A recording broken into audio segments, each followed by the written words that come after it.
zaburi nshya. Yesu murakoze cyane abakunzi ba zaburi nshya kutwemera kudukurikira kuri uyu mugoroba.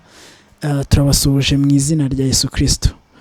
Nkuko mumaze kubimenyera rero, Imana ijya idutera iteka tugahura n'abakozi b'Imana kugira ngo badusangize ubuzima bwabo, ibyo abarokore cyangwa se abantu baba mu nzu y'Imana dukunda kwita ubuhamya.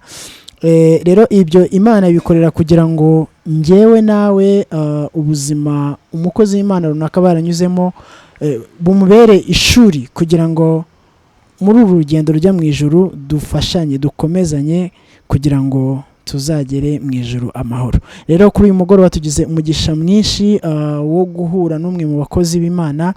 Ahangaha turi mu bigaragara murabona yuko ari ku mugoroba, ni ahantu hitwa mu Miduha, ni ahantu dusanze umukozi w'Imana arangije ibihe byiza byo gusengana n'abandi batandukanye. Twumva tugize umugisha mwinshi wo kuba twamuganiriza, nawe aratwemerera. Rero Imana imuha umugisha mwinshi. Rero ntabatindiye ndagira ngo tumwakire, ariko nk'uko musanzwe mubizi njyewe nitwa Ntaganzwa Plaisir, ninjye tubana umunsi ku munsi kuri zaburi nshya. Ndabasaba kugira ngo umuntu utarakanda subscribe akande subscribe hasi, kandi ku muntu wumva yifuza kujya yaduha igitekerezo mu buryo buri privé, ngira ngo hasi mubona ko tuba twashyizeho nimero. Inama zanyu ziradufasha, ziratwubaka, kandi tubona turushaho kugenda twaguka bitewe n'ibitekerezo mwaduhaye. Ikindi kandi hari igihe iyo wakurikiranye ubuhamya ukumva buragufashije, ukumva hari umuntu mwabusangiza, hasi hari option yuko wabusangiza abandi, ndetse hasi ushobora no kuba wakwandika commentaire bitewe nuko wakiriye ubuhamya, ndetse n'igitekerezo nacyo ushobora kugitanga ku buryo n'abandi bashobora kuba bakibona. Rero Imana ibaho umugisha.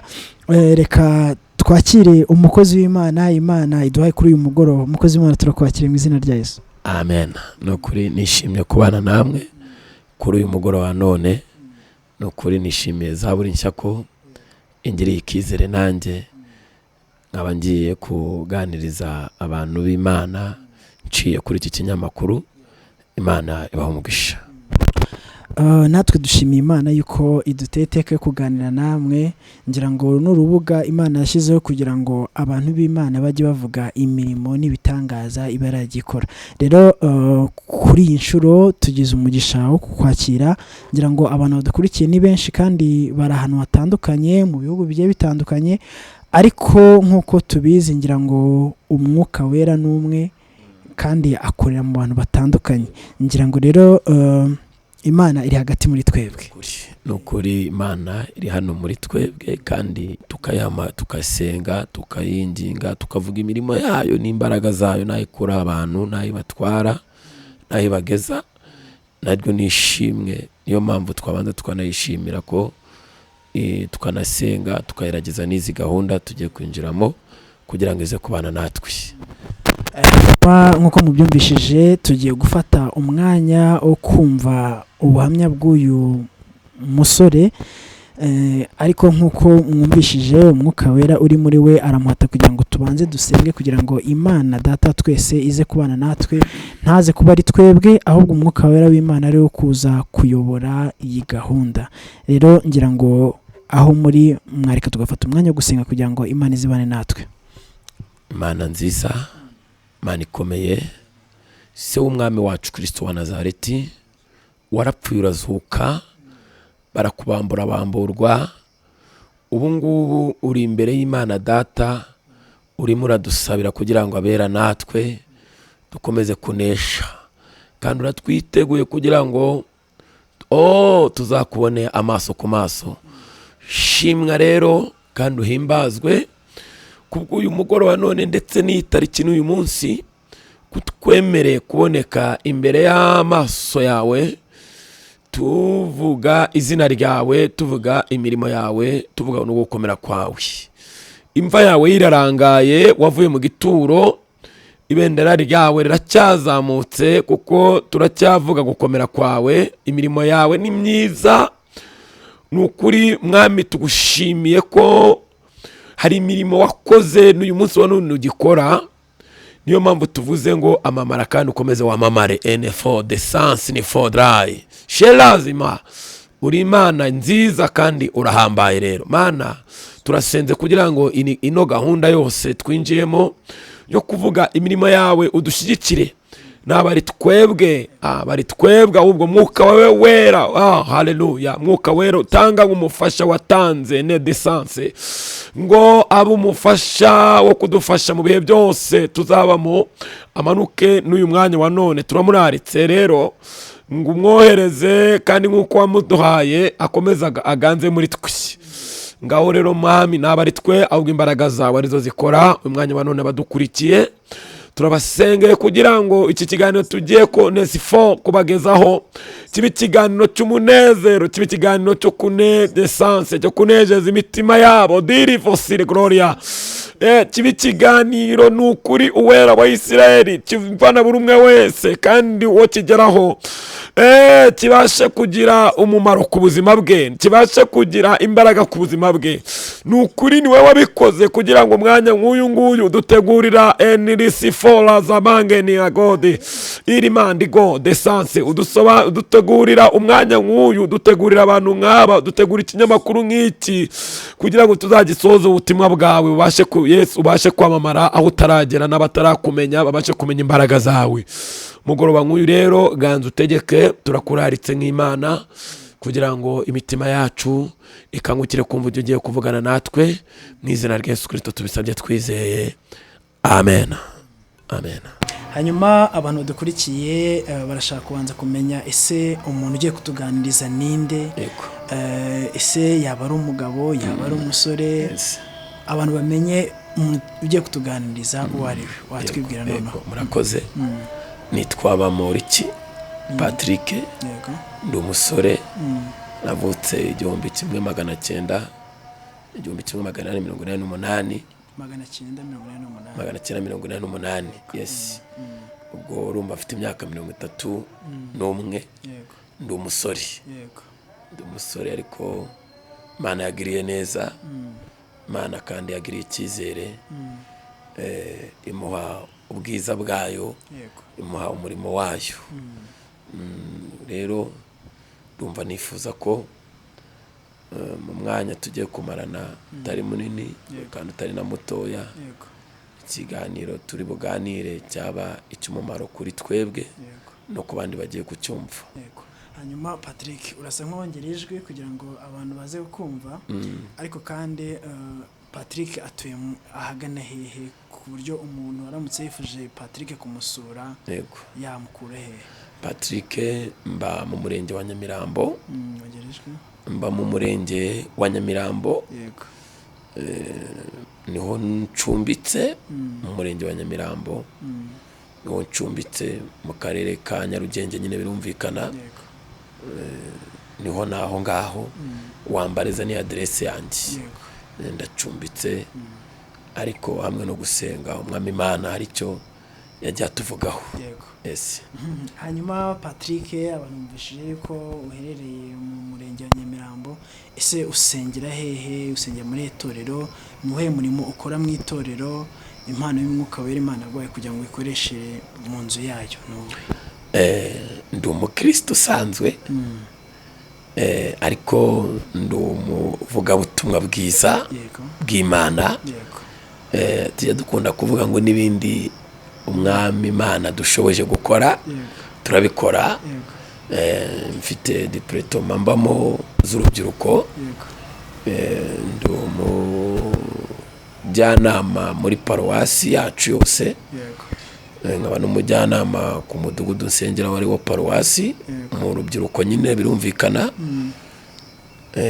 Ibindi bikurikiyeho byose umwami agenda bidushoboza n'imano z'Umwuka wera zimwe zahawe intumwa, nazo umwami Imana yajya zitugabiraho.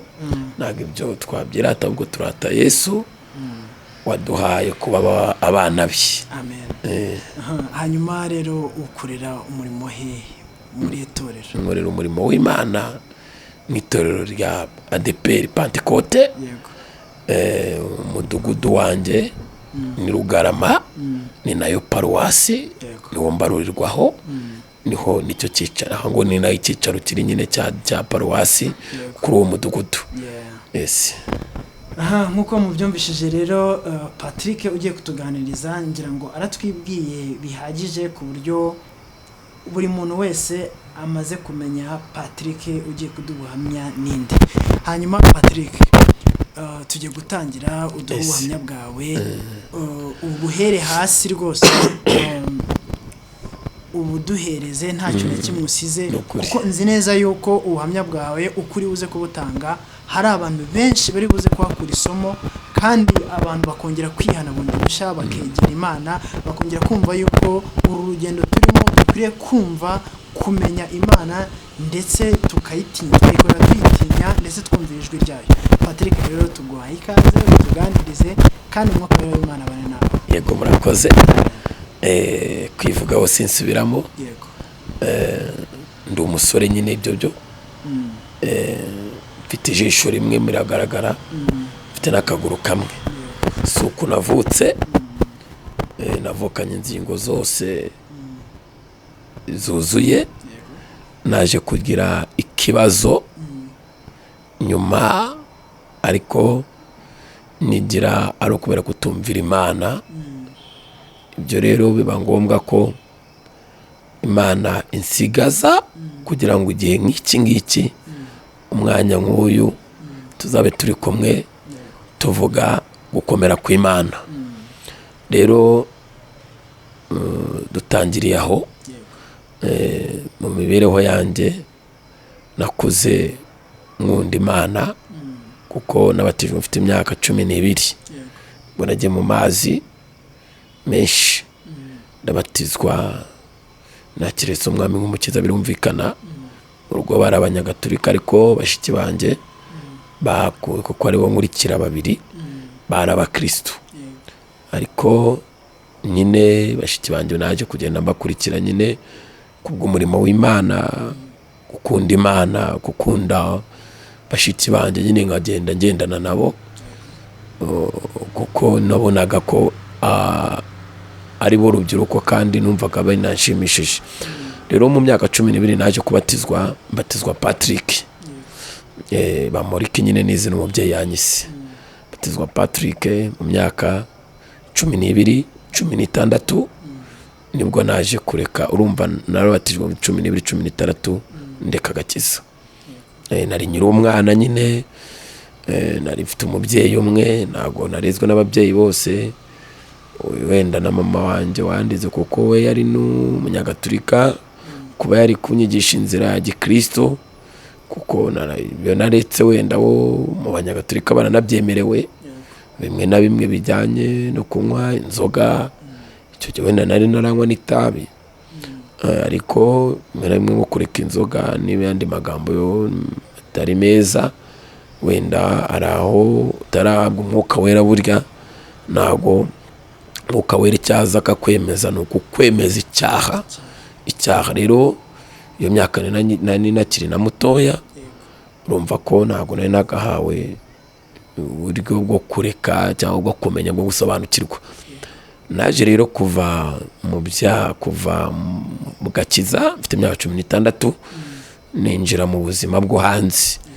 Ubuzima bwo hanze abakristo bivuze gutyo bo babwumva cyane kuko abana b'Imana bo bazi hanze ibiriyo bakamenya no mu nzu y'Imana ibibamo birumvikana. So rero naje kugirirwa umugisha n'Imana ingirira icyizere mu myaka yanjye nabagamo yose Imana ikazajya ivugana nanjye kuko mu myaka 2 nabatijwe ndibuka ko nabaye umuririmbyi ndaririmba ndibuka ko mu kuririmba kwanjye nakiremo n'Imana maje kubatizwa nakiremo n'Imana y'umwuka wera nakira Imana y'umwuka wera cyangwa Imana yo kwerekwa cyangwa Imana y'ubuhanuzi nyiri mutoya cyane 13 aho ngaho ni nari naratangiye kwerekwa no guhanura icyo gihe abantu barasengaga cyane Imana ikavuga ndumva ni nyine nyuma ya 94 n'ejo bundi hanyuma naje kugirirwa rero ibibazo byinshi, avuga ngo si ibibazo ahubwo byari umugambi w'Imana, kuko urabona izi zose ntago nabaye umusirikare, ntago nabaye umusirikare. nakikubona ushobora gukeka yuko wabaye umusirikare wenda ibi byose ibyago bigiriye ku rugamba, ese ariko ngira ngo abantu baraza gusobanukirwa neza. njyewe rero ndi dimobe ya Kristo. njye ndi dimobe ya Kristo, ntago ndi dimobe ya gisirikare. nta rugamba rutagira dimobe. buriya no kwa Yesu turi abasirikare, kandi ni kuri byavuze, no kwa Yesu turi abasirikare. rero twihuse, naje kuba mu buzima mu myaka 17 n'umunani n'icyenda, naje kuba mu buzima butageze bushimisha cyangwa bushimisha n'ababyeyi. nabayeho mu buzima bw'uburara bwo kunywa ibiyobyabwenge mu myaka 17 naratangiye kunywa urumogi. ariko wenda utaragera aho ngaho, uvuze yuko Imana yaguhaye, yatangiye guha impano ukiri mutoya. Yego. Kandi impano, ijambo ry'Imana rivuga ngo umuntu wese akwiriye kwifuza impano z'ubuhanuzi, impano zo kwerekwa, ni ibintu birivuga ko buri muntu wese akwiriye kuzifuza ko ari impano nziza. ese ibyo bintu wabashe kubirenga utangira kwinjira mu buzima bw'isi bitewe n'iki? N'ubuzima bubi? Yego, urakoze. ahantu mvuka ni mu cyaro, ntabwo mvuka i Kigali. uyu munsi wone turi i Kigali kuko twavuganye n'Imana kwizatuzana i Kigali tukahaba. ndibuka kera nyiri umwana Imana yajyaga ivuga mu bahanuzi, ikavuga ngo njyewe sinzaba ku gasozi twari dutuyeho hari iwacu. Imana ikavuga ngo suzaba kuri karago, sinzaba ahangaha, nzagutwara ahandi. rero turanga ku gusezerano ry'Imana. ziramana rero nzakire ndi umwana, nzikoresha ndi umwana, ariko nkabona ubuzima bwaho, nkabona ntabwo ari Imana nkoresha wakoresha ngo igutunge. nkabona si ubuzima wabasa, ndetse n'ubuzima abantu, nkabona abantu batunga izo mpano ni abantu basuzuguritse cyane bitewe n'ahantu narindi uyu munsi wa none. ariko twari tutaragera nyine, urumva ubuzima bw'abantu bo mu cyaro n'abantu bo mu mujyi baratandukanye. nabonaga ubuzima bw'abantu bo mu cyaro, nkabona n'ubuzima busuzuguritse, n'ubuzima buri hasi. mwifuza rero kuba najya mu mujyi, mwifuza kuba najya mu mujyi, kuko nakuze numva nshaka kujya ahantu hari amatara. iwacu amatara haje muri ino minsi ubu. mwifuza kujya ahantu hari amatara. nkumva abandi bahungu baravuga ati hano i Kigali, mu yindi mijyi za Gisenyi, Nyagatare, nkumva barahankumbuza nyine, baze nkabona barakeye nyine, bakambwira ati tuvuye no mu ishuri kwiga ntacyo bizakumara, waza ukajya gukora amafaranga ugashaka imibereho. rero izo mpano naje kuza nk'uziryamishije, urabyumva, mbivamo iwacu mu cyaro njya mu mujyi. ndibuka njya kuva iwacu habaga inka, naracyuye mu nzu y'amatungo, mfata imyenda, bari gakebaho ano mashashi baciye, mfata imyenda, ndabyibuka, nyishyira mu ishashi. maze kuyishyira mu ishashi, nyishyisha mu idirishya, ndasohoka ndagenda njya kurara ku muntu wendaga kuntwara, atujyana i Nyagatare. habaga mu rugo, ni mu karere ka Gicumbi. tujyana i Nyagatare, iwacu ni mu karere ka Gicumbi, umurenge wa Giti, muri Giti. tujyana, arambwira ati twajyana i Nyagatare, nari mfiteho n'amasenge. arambwira ati twijyanira i Nyagatare byaba byiza, ukava inaha, nta buzima wazabona, kandi hara ni heza, bagukorera amafaranga, kwiga wabireka. anyemeza ko ngomba kureka kwiga, ko nawe yari yarize wenda imbere yanjye ari mukuru, ariko mbona agarutse ari mwiza, akeye, afite ubuzima, nkabona arakeye, yambara inkweto nziza, nkabona n'umusore usobanutse, kandi nanjye nkumva ndashaka kuzaba umuntu usobanutse nyine. rero nkabona ubuzima bw'abarokore, nkabona n'ubuzima nyine nuko, nkabona n'ubuzima busuzuguritse, kandi nkabona si bunshimishije. rero mbivamo uko nguko, mpita njya mu mujyi wa Nyagatare. mujyi wa Nyagatare niwo nahantu nageze hambere niva mu rugo iwacu. Nageze mfite imyaka 16 njya muri 17 ahari niho hantu nabaye igihe ndagenda ngezeyo ansabira ahantu akazi ko kuragira inka kuko n'ubundi nari mvuye mu iwacu zari zihari nangira kuragira inka. Naragiye inka ari umwaka umwe, hanyuma iwacu baza kumperereza aho nagiye batumaho umubyeyi masenge tuza kuzahura aza kuzanshakisha nyine ndagenda njya kumureba arambwira ati rero waza ukaba mu rugo hano ukava muri biriya. Ubwo ngubwo ariko ubwo naragiraga inka ko natangiye kuragira inka aho natangiye guhura n'abandi bana bakuru n'abandi bantu baragira inka nyine banywa ibitabi, dutangira nanjye kunywa gutyo banywa ibiyoga, ntangira ubwo buzima nyine gutyo.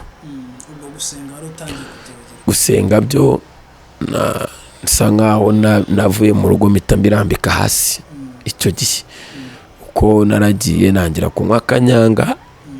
Mutarahari hakiba kanyanga cyane ariko cyane ku buryo abantu bazinywaga ku manywa amaboko abantu bakazinywa nawe ufunga undi nta kibazo pe. Rwose kanyanga byari umuco kuyinywa, abantu bayinywa nta kibazo, mbese bimeze neza. Mbona abantu bayinywa ari nk'uko abantu banywa amazi.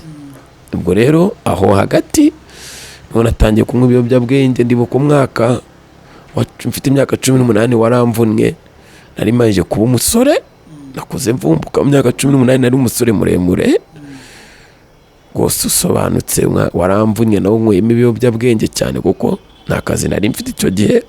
Nabaga kwa masenge ng'iby'ubuntu, mbyuka nkagenda nkagaruka bisanzwe. Rero aho ngaho kwa masenge yaje kongera icyifuzo, arambwira ati rero ndumva nshaka ko hari ibintu wareka wakiga ugakora. Ubwira se nk'ibiki?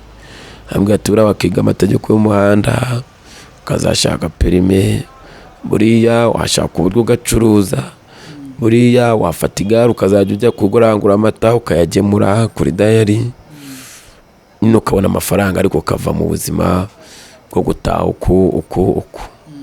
So ibyo ndabyumva bisanzwe ariko mbifata nk'inyine nkumva mfite freedom yo kwirira nk'inywera nkisindira nk'inywera n'itabi. Nakundaga itabi cyane n'inzoga ariko ndamushimishwa n'Imana. Imana nta jambo ivuga ngo rihere, Bibiliya ni kwivuga vuga ngo kuko ari nta jambo Imana ivuga ngo rihere. Ndashimishwa n'Imana.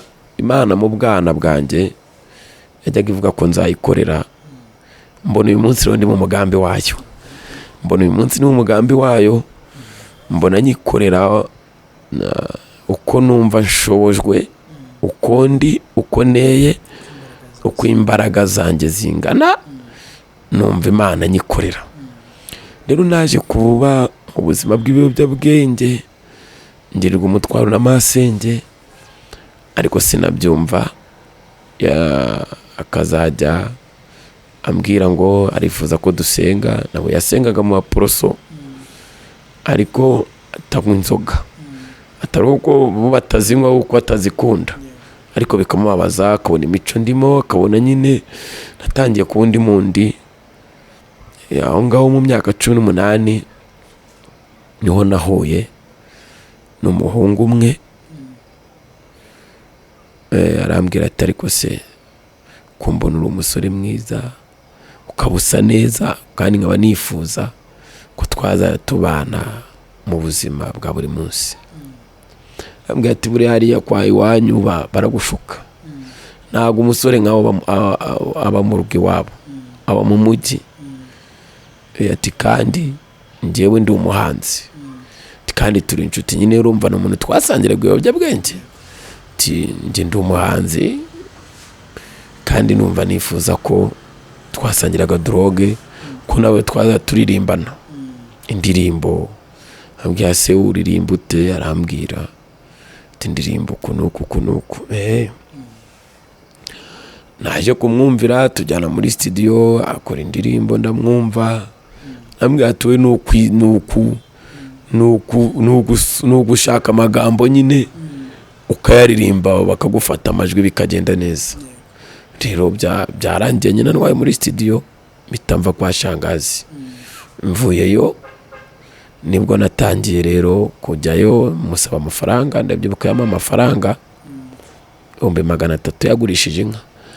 Arambwira ati rero ayo mafaranga nkuhaye ndashaka gucuruza.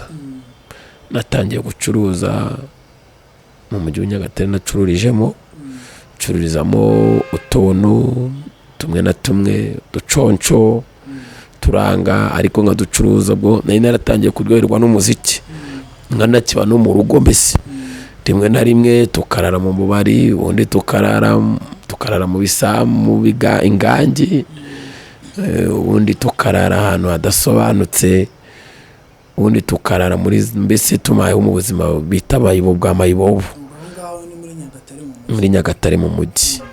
Hanyuma twaje kuba bana njye n'uwo muhungu ncuruza utwo tuntu turi nk'urumogi narwo nducuruza byose, tukaza tujya ni Bugande tukazana inzoga tukaziranguza njye nawe ngo dushaka yo kujya muri studio. Tukajya muri studio tugakora tubikanga tugasubirayo bikanga. Indirimbo ya mbere wasohoye yitwa gute? Indirimbo ya mbere nasohoye yitwa Ndakwihaye wese wese. Uvuga ko yahaye umukobwa? Yes. Yitwa Ndakwihaye wese wese, niyo ndirimbo ya mbere nasohoye kandi yaranakunzwe icyo gihe. Yarakunzwe imotiva kumva noneho ndyohewe no star. Ubwo warimbaga iyihe njyana? Narimbaga R&B. Yes. Ubwo ni zanjyana bavuga ko ari injyana z'urukundo? R&B cyangwa hip hop byose nkavanga. R&B na hip hop nizanjyana biti z'urukundo. Narimbaga ariko numvaga nshaka kutangira kudomina hip hop, numvaga ariyo nangiye gukunda cyane bitewe nuko ariko R&B nkayikunda kuko nakuze nkunda Shena Paul. Nkumva rero style arimba bo nkumva ndayikunze, akaririmba injyana numva nkunze, nagerageza ro gushaka kwigana ijwi ryiwe. Ariko ngezo producer wadukoraga mbwira yuko hip hop nayibasha, nangira kuzajya ndirimba hip hop numva ariyo nkunze cyane. Rero aho nahabaye birebire tunywa ibiyobyabwenge turabicuruza, dukora imibonano n'abakobwa batandukanye, tujya mu bindi bihugu tujyayo gukora imibonano, tuzenguruka ahantu henshi dukora ibizira bibabaza Imana. Rero bibabiza Imana, buriya umuntu wavuganye n'Imana akenshi muhoza y'ijisho.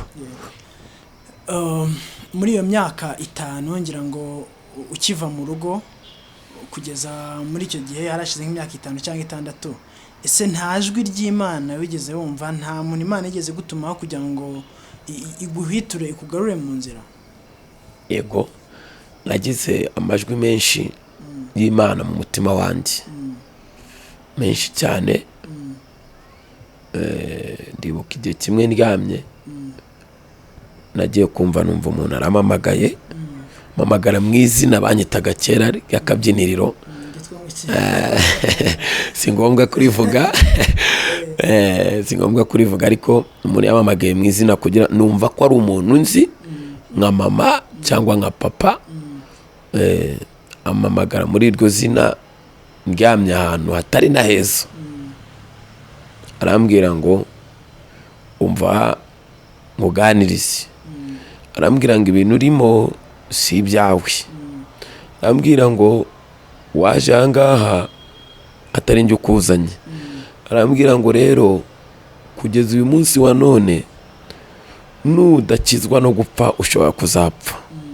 Ndakanguka nshaka uwo muntu ndamubura, ahantu twari turyamye hari ahantu mu kizu kidakinze twanywera urumogi twaryamye, nshaka uwo muntu ndamubura, abandi si bamwumvaga twari kumwe, twari nk'abantu nka 5.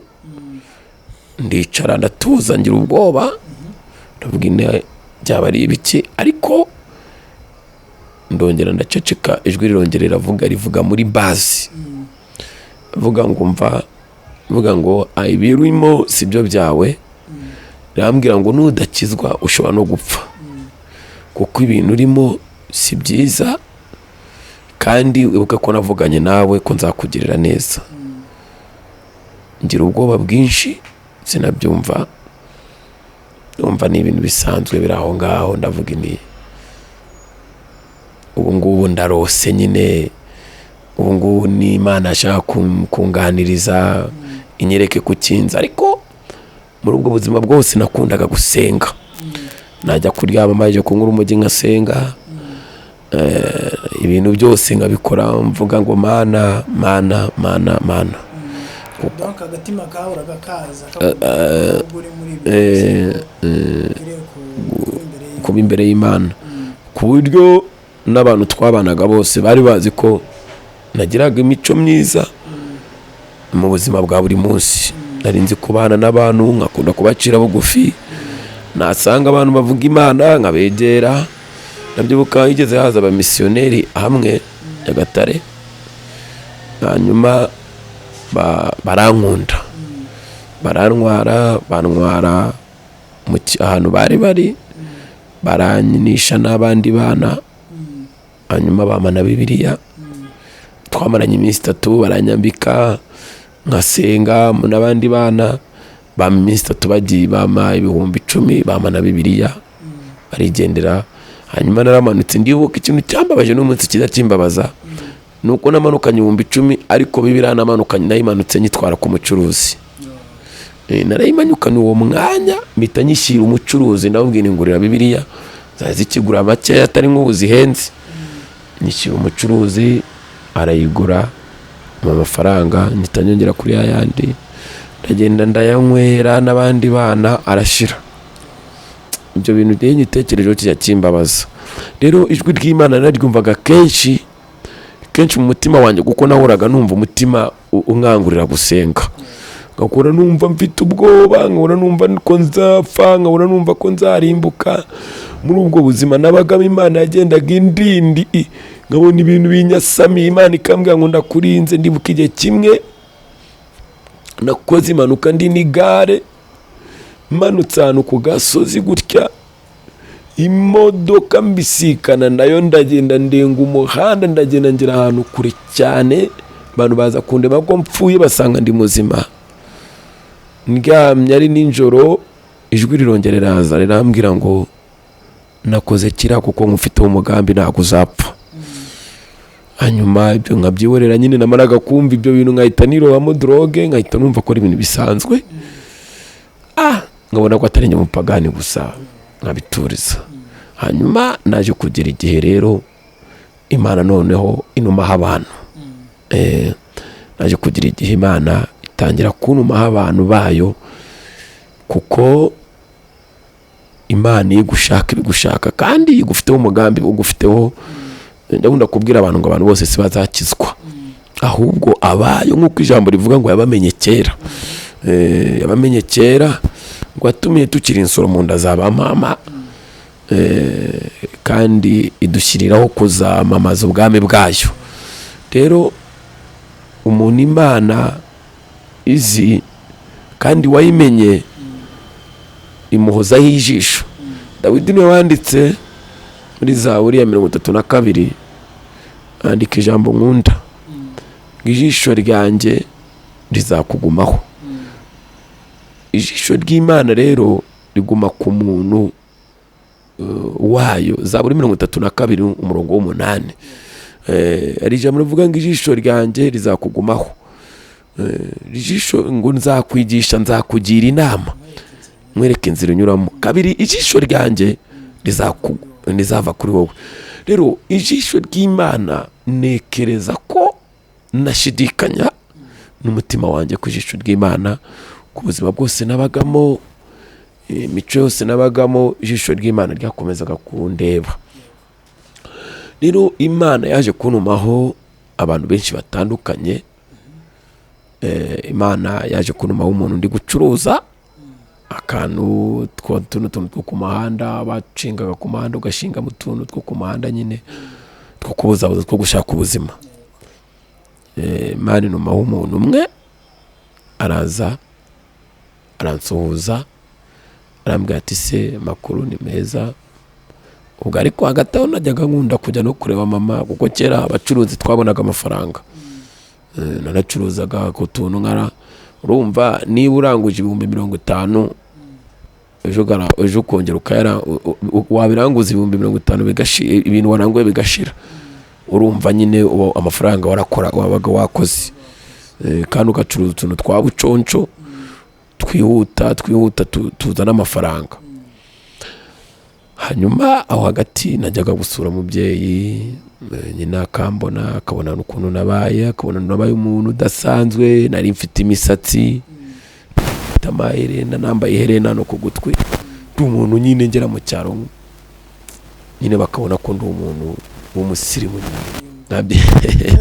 ntabyiyumvamo. Rero igihe cyaje kugera Imana itangira kuntumaho abantu bayo, itangira kuntumaho abantu bayo, burya ngo Imana ikundira mu cyaha, kandi ngo kugira ngo iguhombya, kandi biwakanga ikanaguhombanya. Burya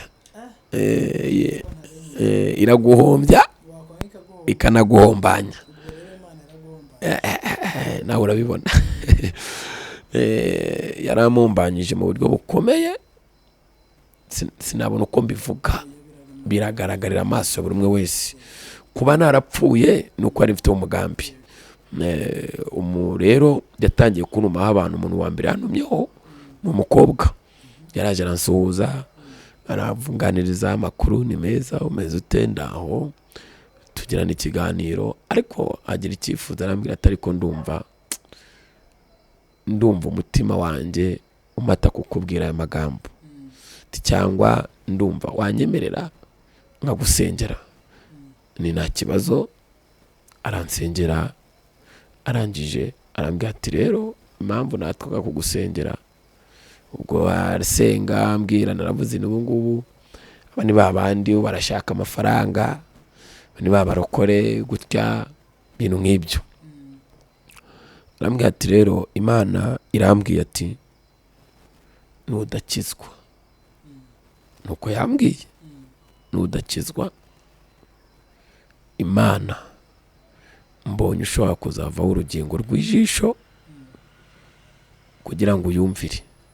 Ati rero ibiruta byaba byiza nuko wakumvira Imana hakiri kare. Byo narabyumvishe. Arambwira ati ikindi kigeretse kuri ibyo, mbonye we warigeze kuvugira Imana, uri n'umuhanuzi, uri n'umuririmbyi.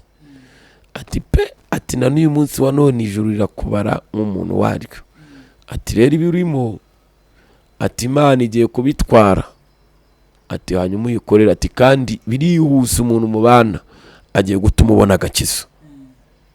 Nabanaga n'umuhungu umwe w'umwenterisenke, tubana mu nzu, naratahaga tukangutangira itabi, tugasangira inzoga, tukazana abakobwa mu nzu aho twabagamo, tugakora ibyo ngibyo. Ntago navuga ngo ibyo nabikoze cyane kuko nikundiraga itabi, nikundiraga itabi cyane, nibwo nikundiraga kunywa. Inzoga nazo byari imbere. Iyo mvuze yango mpita nshimira Imana yanyweye kuri kontwari. Nakundaga kwicara kuri kontwari cyane, nakunda no kunywa itabi. Inkumi zo nakundaga gutereta, ntago ari cyane, nakundaga kubijyamo kuko nakunda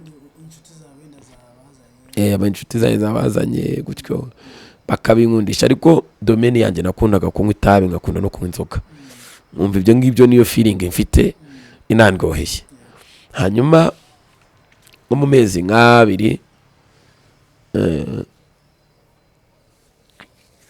uwo mukobwa tumaje kubonana, umuntu twabanaga mu nzu imwe, umusekiriti,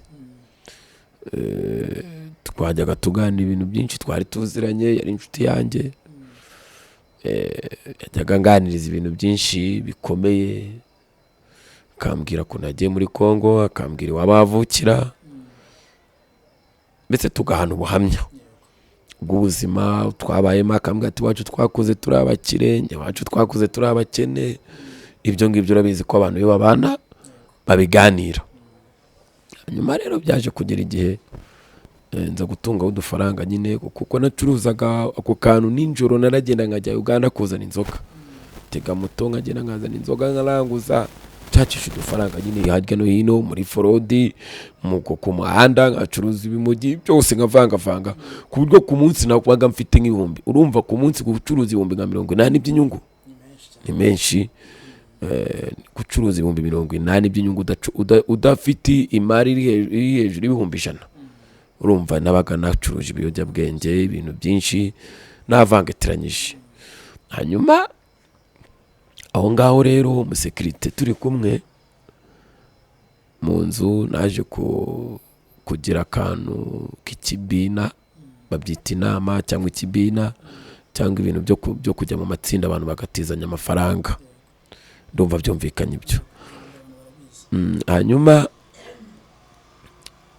nza gufatiramo ibihumbi 200 buri cyumweru, buri muntu twamuhaga ibihumbi 200 buri cyumweru.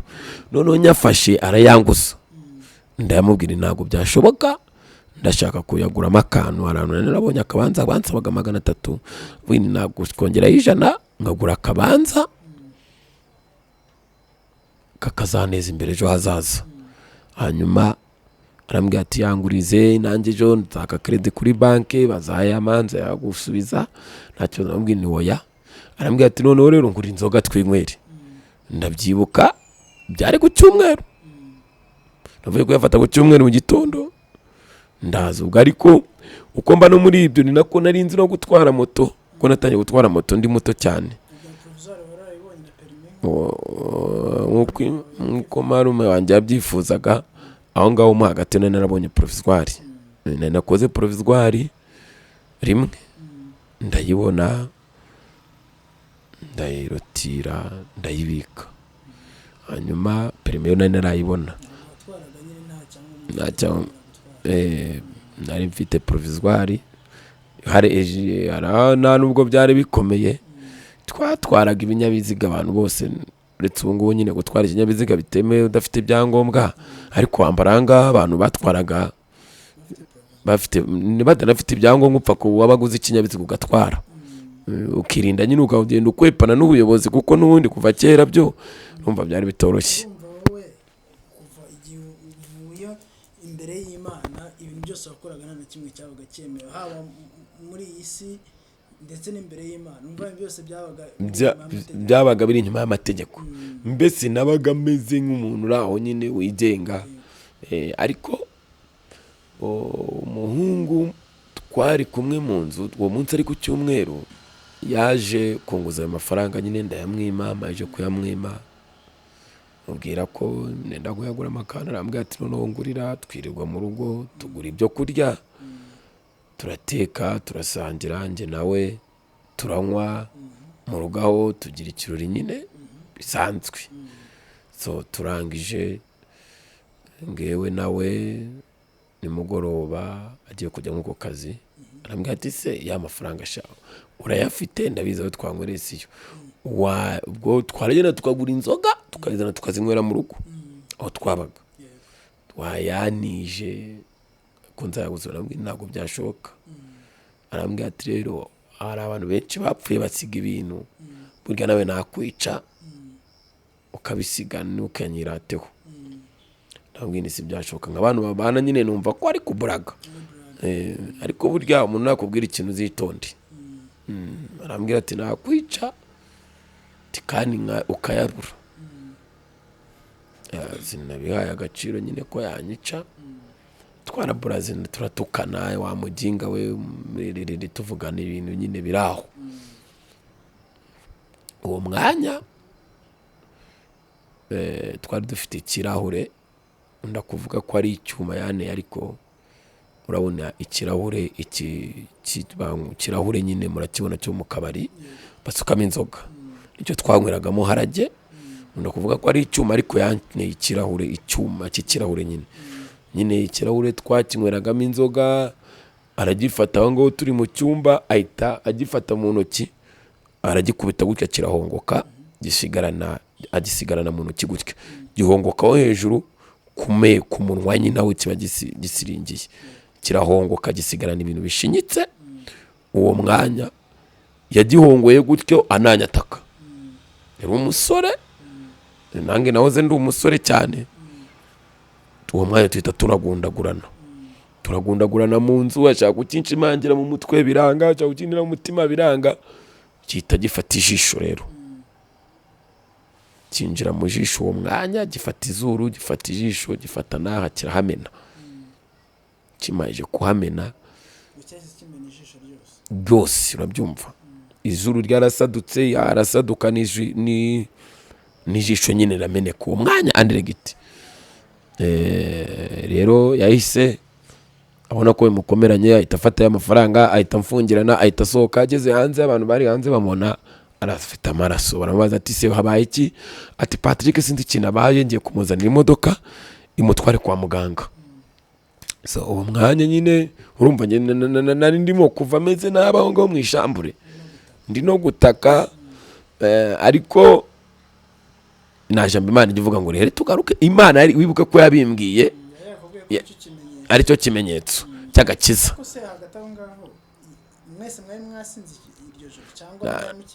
Urumva twari twahereye mu gitondo tunywa mu rugo, ariko turya, twaranywaga tukanarya, kandi twaryaga inyama uwo munsi. Nibuka twaguze inkoko ebyiri, twaguze inkoko ebyiri turaziteka, ariko udukoko dutoya turinganiye. Noneho twirirwa tunywa inzoga mu nzu, tukanywa, wasonza ugafata inyama ukarya. Urumva muri mu nzu, ntabwo muri bujye kubishaka. Twararyaga nyine, twari twadusinze ariko dufitemo karume, dufite imbaraga. Urumva nyine inzoga yo ntabwo yabura kukugiraho ubutware, kuko ni umukobanyi. Inzoga yo ntabwo yabura kukugiraho ubushobozi, ibikurusha imbaraga nyine. So rero twaje urumva twari twasinze, reka mbivuga twari twasinze, ariko bitari tutagwa, urumva twari twasinze ko mu gitondo tunywa, kandi inzoga y'imbaraga harajye, kandi n'izindi twavanze n'ibitabi n'urumogi byose twashyizemo aho ngaho. Rero nyine hano icyuma bitamvamo ijisho uwo mwanya, andiregiti baratoroka ajya i Bugande, baza kuzamufata. Nje nagiye kwa muganga mu bitaro Nyagatare, baramvura biranga, nza hano CHK baramfuka nyine barandoda. CHK rero niho nahuriye n'umuntu w'Imana, ubwo ni mu myaka 19. Yes, ijisho ryo ryari ryamene naririmo, ijisho ryari rishimanye. Ijisho ubundi ni akantu kadakura ku mubiri dufite, n'urugingo rudakura. Ijisho rero ryo ryari ryamenetse byarangiye, naribamo ryo ryari ryamenetse. Ahubwo kwa muganga kwari urwo kugira ngo bakure ibintu bimeze nka ekara, bazikuremo bahadode hamere neza, baringanize nyine bahavure. Ngeze kwa muganga niho natangiye guhura n'abantu hanuzi nanone bwa kabiri. Ndabyibuka nari ndwajwe na marume, niwe abantu baraje babagira neza nyine, hazamo abakozi b'Imana. Hanyuma kwa kundi basenga mu bitaro, hanyuma umwuka wera amuvugiramo, Imana imuvugiramo, ambwira amagambo akomeye. Arambwira ngo ntugatinye igihano Imana yaguhanye. Arambwira ngo ibingibi ni Imana yabikoze kugira ngo uzavuge gukomera kwayo. Arambwira ngo Imana irashaka gukizwa, ukaba umukristo, ukazavuga imirimo yayo, kuko Imana igufiteho umugambi muremure. So byose nabyumvishe nyine, narabyumvishe ndabibika, numva ko nyine ari ibintu bisanzwe, gukizwa n'abadakijwe babaho. Byakira uko bwa kabiri nanone nje nakira ubuhanuzi bwa mbere ko nzacika akaguru ndi CHK. Nyamara kuvamo ijisho bwa mbere nakira akaguru, nakira ubuhanuzi ko nzacika akaguru. Ngo wakuzaniye ubuhanuzi cyangwa se agwa message yuko ari Imana yagukuyemo ijisho, ni naho kubwiye kuzacika akaguru. Yes, ariko agataho ndewe navuyemo ijisho perime maze nk'amezi 3 nibonye, narayibitse mu mufuka rwose nta kibazo, mfite perime A. Nanjye gufatisha ubuzima, nanjye kubona abantu b'amamoto, nari mfite ba bene wacu bambwiraga ati tukugurire moto, bangurira moto. Mfite inshuti bamaza moto nyine nzitwara nta kibazo. Hanyuma mu bitaro niho rero nahuriye n'umuntu aramanurira, arambwira ati njyewe rero nubwo wavuyemo ijisho ati usenge kuko mbonye utagira n'amaguru abiri, ati mbonye uvaho amaguru abiri usigarana kamwe. Avuga se bibaho? Sinabyumva nyine kuntu navaho amaguru abiri. Arasenga aravuga ati njyewe mbonye ugendera mu kagare udafite amaguru kandi uri kuvuga Imana, ati ntabwo uzapfa, atari kuzavaho amaguru abiri uvuga Imana imirimo yayo. Numva ibyo bintu numva bisanzwe, numva ibyo bintu numva ni ibindi bintu bikomeye. Rero marume twari kumwe yari umuyehova, yambwiye ijambo arambwira ati rero ushaka umuyoboro ngenderwaho, hanyuma kuko urumva abantu bose bagenda bagusengera bakubwira ngo Imana Imana Imana, uzareke biriya bintu ubamo n'ubundi ukizwe. Naje gukirwa, naze gukira ijisho. Rero naje gukira ijisho ndongera naje kujya mu rugo muri Giti, ariko maje gukira naje kujya mu rugo muri Giti nyine numva kwa muganga bagusezerera utaroroherwa neza. Naje kujya mu rugo ndagenda baranyondora mbaho, ariko nyigerayo mita mbona abarokore numva ndabatinye, nkazajya njya gusengera mu Badivanisti. Ariko mbabamo nyine ubwo narivuzaga nkagenda ku isabato nkajya gusenga mu Badivanisti nta kibazo, banyiriye imbuto mbana nabo. Ariko rimwe ndabyibuka mvuye gusenga ari ku isabato, mvuyeyo mpura n'umukobwa avuye kurepeta, aransuhuza aramobera. Buriya rero hari abantu batunga umwana muzima muri bo, hari abantu muri bo bahorana umwuka wera w'Imana. Ansuhuje arambwira ati rero ati Imana irambwiye ngo irashaka ko ukizwa ukuzura umwuka wera nk'uko wahoze. Ntabwo yaranze, arambwira ati kandi kigeretse kuri ibyo, arambwira ati wowe uzaba umuntu w'Imana. N'ubundi ndi umuntu w'Imana ndasenga. Arambwira ati rero Imana ashaka ko wuzura umwuka wera no gusenga, ati rwose ati ukabasha kuba n'imbaraga zinesha, ati nubwo usenga ariko ntabwo urahabwa imbaraga zitumunesha icyaha n'igisanga cyo kwitwa umwana w'Imana nyirizina. Mbese ati ni uburyo bwo kugira ngo ubone uruhengekerezo rw'ahantu uri. Ndabyumva nkomeza kuba mu Badive, byekiza kugera nza kuzasubira i Nyagatare.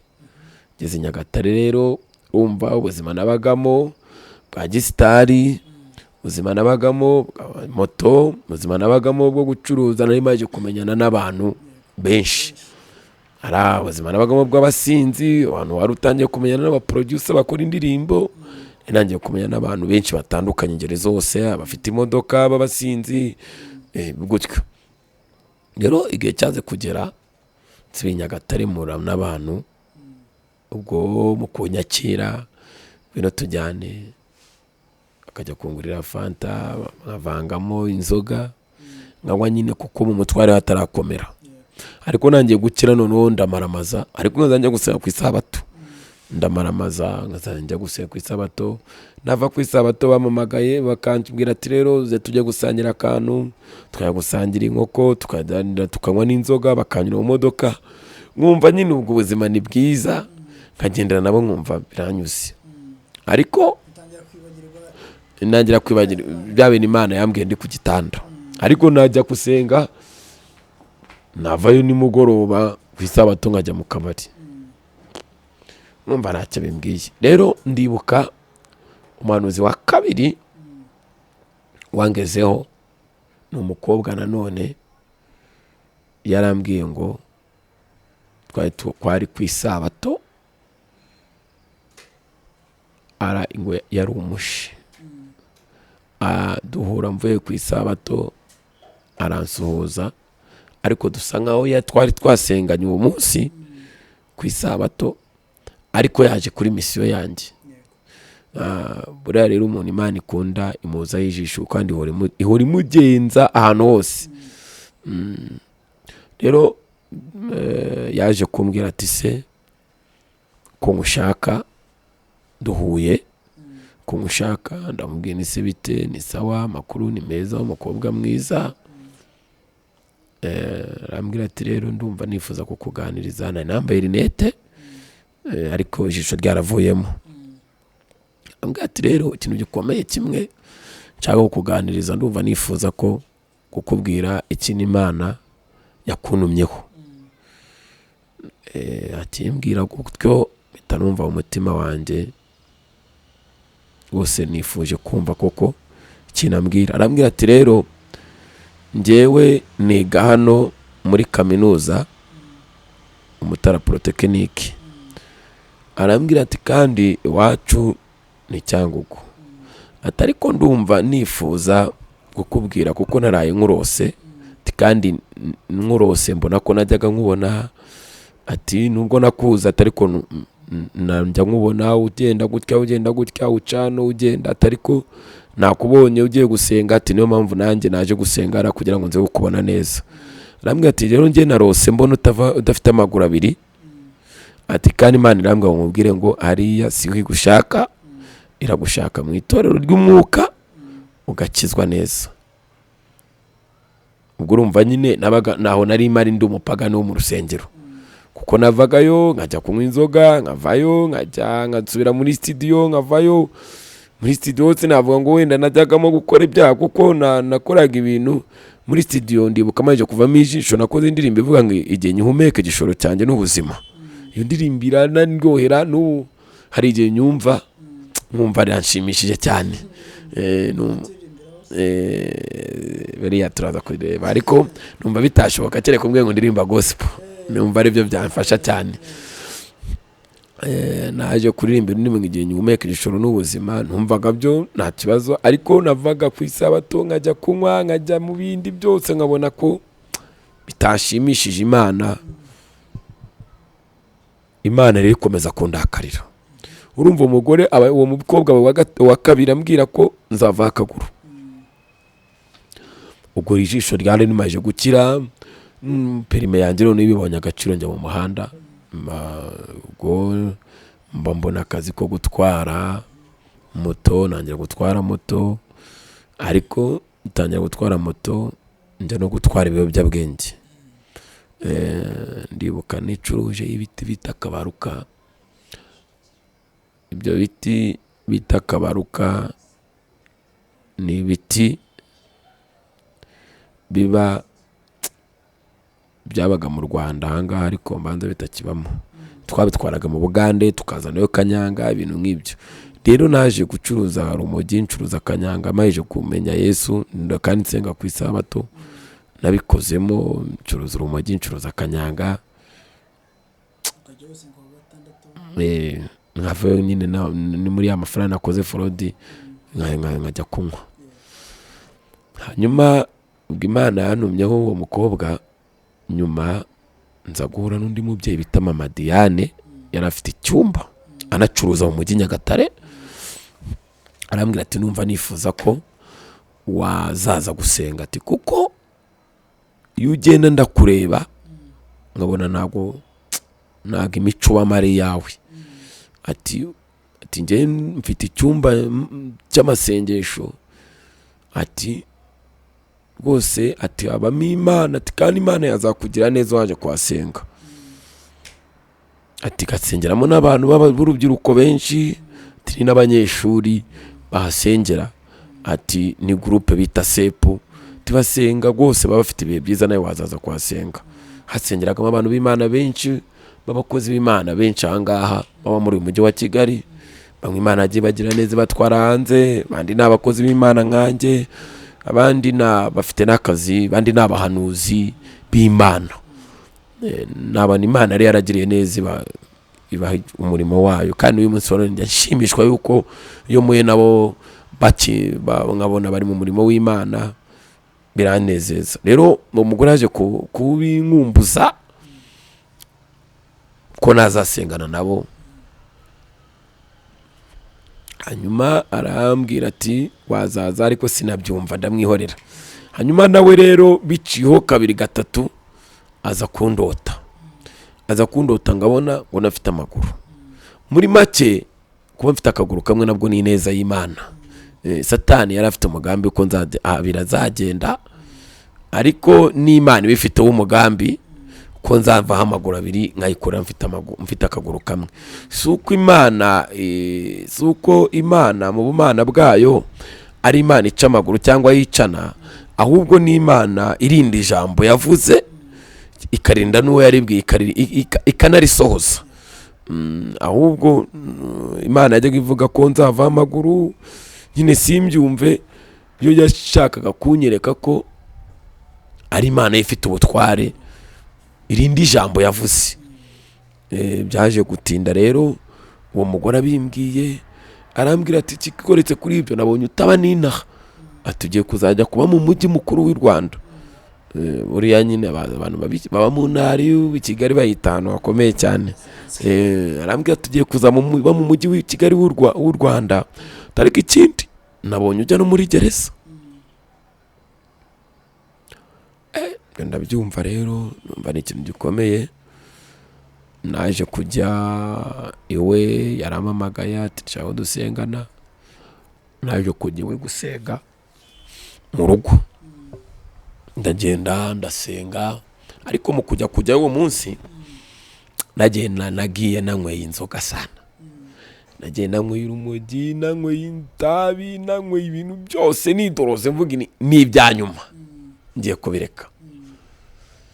Ndagenda nyine ngezeyo nsanga bari gusenga, harimo Imana ivugana nabo, ibintu bimeze neza. Ninjiye ndibuka ijambo barambwiye ati uri umuntu uri kimoteri. Umuntu umwe yarambaye ati uwundi uri umuntu uri kimoteri. Hamwe ninjye ndi umuntu n'ubwiyemezi bwinshi. Arambwira ngo witwa nde? Hamwe ninjye nitwa Dr. Pazo, nirwo banyitaga. Banyitaga Dr. Pazo, nyine izina rya gisitari. Uri dogiteri wahe? Hamwe ninjye ndi umuhanzi naje gusenga. Rero kugeza uyu munsi umeze nk'ikimoteri. Numva aransuzuguye, nyine numva arananutse, ariko nubwo buraza mbura ahantu nca, bakinga urugi nkuruza akabuno ngo nsohoke biranga. Uwo mwanya baranyatuza rero, ndatura ibyaha byinshi bikomeye cyane, bimwe natangiye nkubwira.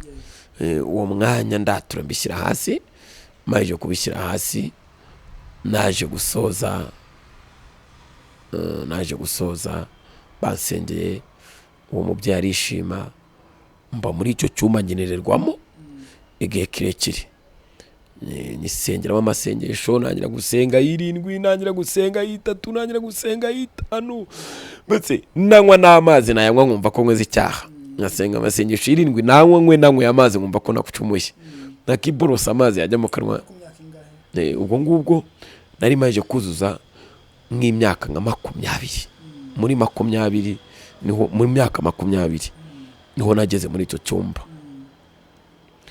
Kiranyakira, tingira umwana mwiza nyirirerwamo, abanyeshuri barankunda. Impano zitangira kugaruka, nkunda kuvuza ingoma. Nagira kuvuza ingoma bibaye yanjye, impano zitangira kugaruka, nongera kuzura umwuka wera ndi kuvuza ingoma. Noneho barankunda, nanjye kugira impano, nangira guhanura, batangira kunyambika, batangira kumbaza uwomba, batangira nangira kubagiriramo icyizere. Ubwo ngubwo kera kabaye nibwo naje kugira gutya, nsubira mu itorero riranyakira, kuko nari narabatijwe, bambaza uwo ndiwe. Urumva abo bantu nabanaga nabo bari abantu b'abanyeshuri kandi basenga. Nsubira ku itorero, bambaza uwo uriwe, mfite n'impano z'Imana.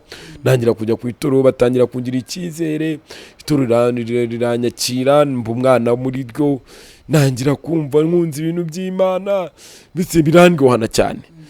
Ariko mo hagati aho ngaho Imana iza guca mu muhanuzi, irambwira ngo nta jambo ivuga ngo riheri, irambwira ngo hatavuyeho na kimwe, irambwira ngo n'Uwiteka Imana irirahiriye, irambwira ngo nzavaho urugingo kugira ngo nyikorere. Imana irambwira ngo ninsenge cyane nzakira imbaraga zo kunesha zo kubyakira. Nyine ndasenga kwa kundi kwacu, nsenga y'uburyo bwose nkumva byavuyeho. Hagati aho ngaho naje kujya no muri gereza, nafunzwe amezi 6 ndafatanya forodi.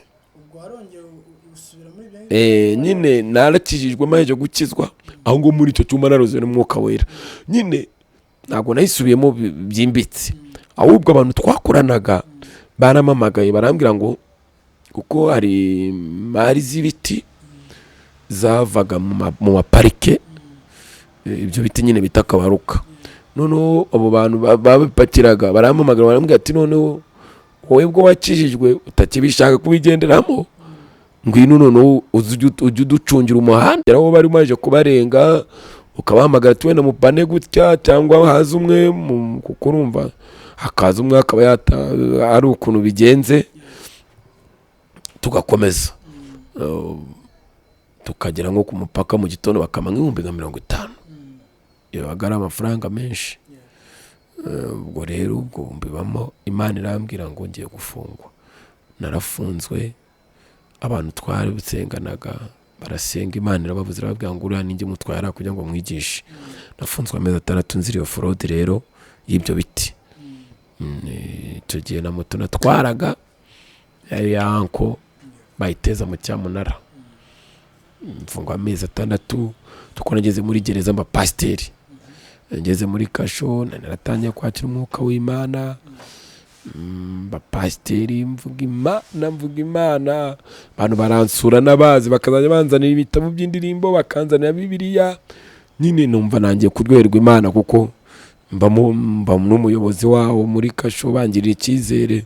Buryo umuntu usenga Imana wasengaga ikigeragezo cyamubaho, ariko ishura y'Imana yimuhamaho. Ubwo ako mba muri kasho, mba umuyobozi, bangatira amezi 6 ndagenda njya muri gereza y'i Rwamagana Insinda, mu amezi 6 mvamo, ngezemo itorero riranyakira, ndinjira umwana muri gereza, nkoreramo ibiganiro by'umurimo w'Imana. Hanyuma naje kuzavayo, mvayo nkunze Imana, mvayo mfite icyemezo cy'ubukristo cy'ubuhamya bwiza, nshimwa n'Imana. ariko mvayo narasinye amasezerano n'Imana akomeye ko nta kintu nshobora kuzongera gukora. Ndaza nza hanze, ubwo naraje njye iwacu, mageze tamahurira n'umuntu w'Imana arambwira ati ugiye Kigali byihuse. Nahise nzi Kigali, ndaza kongeresha perime yanjye. Mageze mitamahurira n'abantu b'inshuti zanjye, turabana, bakazajya bama moto ngatwara. Mfite anko Rwagitima rero aza kumbwira ati rero ubwo Kigali reka mugurire moto nawe twarira i Kigali. Haje Imana yambwiye ko nje Kigali, ariko irambwira ngo mukuzwe ngiye Kigali ngiye kuyikorera. Nyine nkumva kuyikorera ni ibikisi, gukorera Imana. Umva nyine amashuri mfite, sinize teoloji, nkumva ibyo mfite atari ibintu byo kuba nabwira abantu, atari ibintu bihambaye biri hayi byo kubwiriza. Nkumva nyine sindi n'inyoza, ariko buriya ibintu by'Imana byo Imana irivangurira. Ibyo wavuga byose Imana irivangurira, kandi ibintu by'Imana ni umwuka wera. Umwuka wera yabigenzemo neza, iyo birimo abantu b'Imana ntago bakira message ivuye ku Mana. Ntago ari ngombwa ko warabyize cyangwa warabirepese, ahubwo umwuka wera yashyigikiye ikintu cyawuvuze, bakira message ivuye ku Mana. Rero naje Kigali, ankongurira moto, ndayitwara, ndaryoherwa, ndayitwara bimera neza. Hanyuma igihe kiza kugera hano nabaga akunda no gusenga, ariko hano nabaga akunda gusenga, ariko nza kumva nyine ndavuga ise nzabaho nafite inshuti. nshaka inshuti y'umukobwa, turakundana bisanzwe, ariko umukobwa mukunda akunda kunywa inzoga, anywesha inzoga, yari umupagani. Ariko akunda nyine ubona umukobwa w'umupagani ukumva uramukunze, ari kandi ari umupagani atari uwo mu banyu. Hanyuma igihe cyaje kugera ngirirwa, niba navuga ngo ni umugisha, navuga ngo ni satani, arambwira ati ngewe nkunda kunywa Uganda waragi, ati nzayamusura niba uzajya ungurira. Inzoga naraziretse, ariko nihanye itabi, nihana inzoga, nihana n'ubusambanyi n'ibindi byaha byose by'inyongabugingo. Ndibuka mu kintu naretse bwa mbere nihana ni itabi, sinarisubiyeho pe. N'umuntu afite mubyara wanjye wabaga Nairobi, yaje mu Rwanda anywesha itabi, ndara nabi, ndara numva nabuze uburyo, ndara numva nabuze icyerekezo, inzira zose ndara numva bitameze neza. Hagati aho ngaho twabaye no mu buzima bwo gusanga aho tuba mu buzima bwo kubeshya abantu ko dukora amafaranga, twabaye mu buzima bwo kugaragariza abantu ko turi abantu twabakura amafaranga nyine bakaduha yabo, tukabereka, tukaba twabyita ngo no gukora pasi, ukaba waduha nka miliyoni 2 twavuga ko twakorera 5, tukagushushanya nyine ukayaduha tukayarya. Muri bwa buzima bwa Eastern nabwo nibyo bintu twabibagamo. Rero kugira ngo ncika akaguru, urabona nyine nakariho,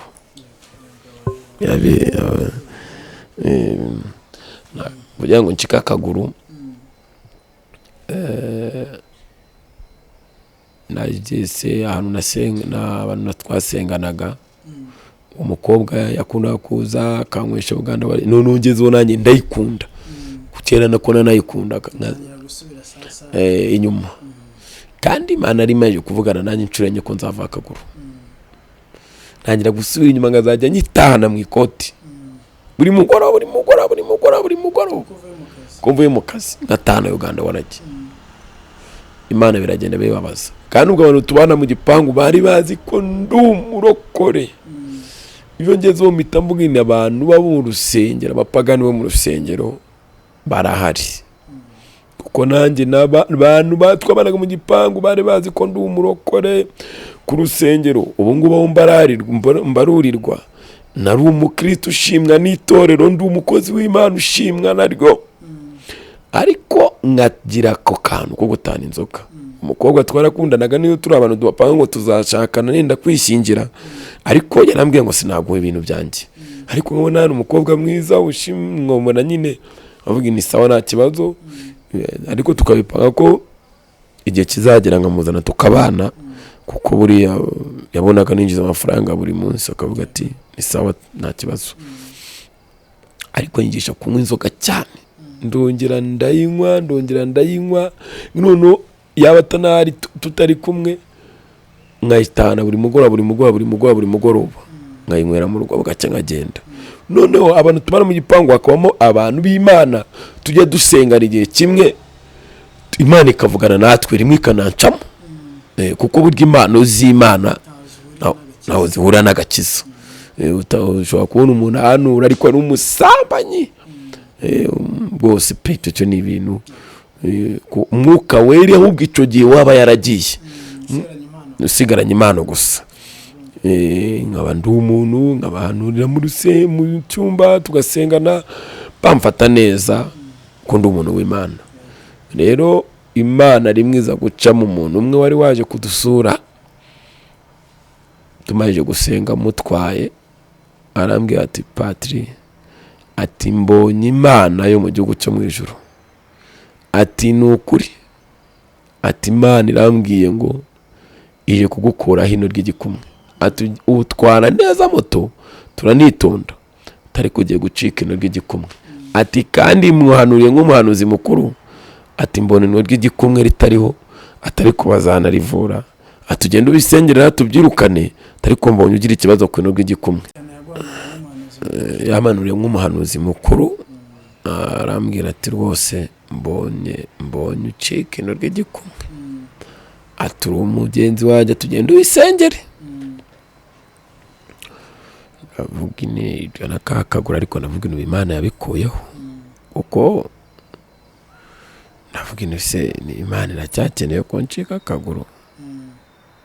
Ibyo ndabyumva numva ni ibisanzwe, turigendera tu. Mugeza aho yajyaga nikomereza akazi, aceye iminsi rero njya gusenga mu butayu. Nakunda gusenga ubutayu cyane, njya gusenga mu butayu murirayo n'umubyeyi umwe, arambwira ati mukozi w'Imana, ati mbonye ugira ikibazo. Uwo munsi nako nanuriwe n'abahanuzi benshi, imvura yatunyagiye iratunyagira, ariko turasenga tubiri cyokere, gusenga mu mvura kabiri cyokere, imvura suyumve. Dusengana n'abagore 3 n'abagabo hafi 4 n'abakobwa, turasenga tuhamagara Imana. Umuhanuzi arambwira ati nukuri yera yo mu gihugu cyo mu ijuru iranyeretse, ati rambwiye ngije kukugirira neza, uje kubona ineza yayo, ikigeretse kuri ibyo irambwiye ngo bihuse ufata amasengesho y'iminsi 2 kuko igiye guhura n'ikintu gikomeye kizagusunikira ku Mana. Ati nta kintu na kimwe Imana yavuze itazakora ku osefo, haleluya, ati itazakora ku buzima bwawe. Naje kumva rero ko ari ibintu bisanzwe. Ndavuga ubu y'amazu, za modoka zigiye kuza, bitangaza nyine. Ubu munsi dore ko niniwe manurirwa ibitangaza, ariko Imana ikambwira ngo ije gukorana nanjye bigaragarira amaso yanjye. Kambwira ngo ije kungaragaza nanjye bigaragarira amaso yanjye. Vuga ngo Imana ije kungirira neza pe. Uwo munsi twaratashe, uwo muntu twasenganaga yari umusirikari, twazamukanyeyo. Arambwira ati rero nanjye Imana yanyeretse, ati Imana yambwiye gusenga amasengesho y'iminsi 2 kuko Imana ije kugukorana nawe.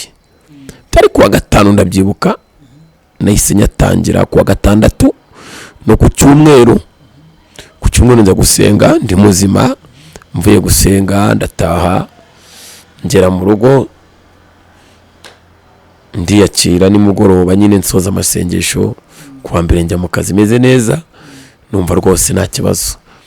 Ibiri nayashoje, aho ngaho rero nibwo naje kubona imbaraga z'Imana. Nagiye ku mukazi kuwa mbere, uko Imana ko ari yambwiye ngo nangira y'ibiri irashaka guhura nanjye. Rero njya nkunda kubwira abantu ngo nahuye n'Imana duhurira mu ikorosi. Muri byarembye ngo Yesu aramfata akankomeza, kuko muririmbyi yarembye ngo Yesu aramfata akankomeza. Yesu rero yaramfashe. Ndakunda kuvuga ngo nakijwe nabishaka, ariko Yesu wabishaka. Yesu yamfatishije imbaraga zikomeye. Ndakunda kuvuga ngo nta muntu wananira Yesu.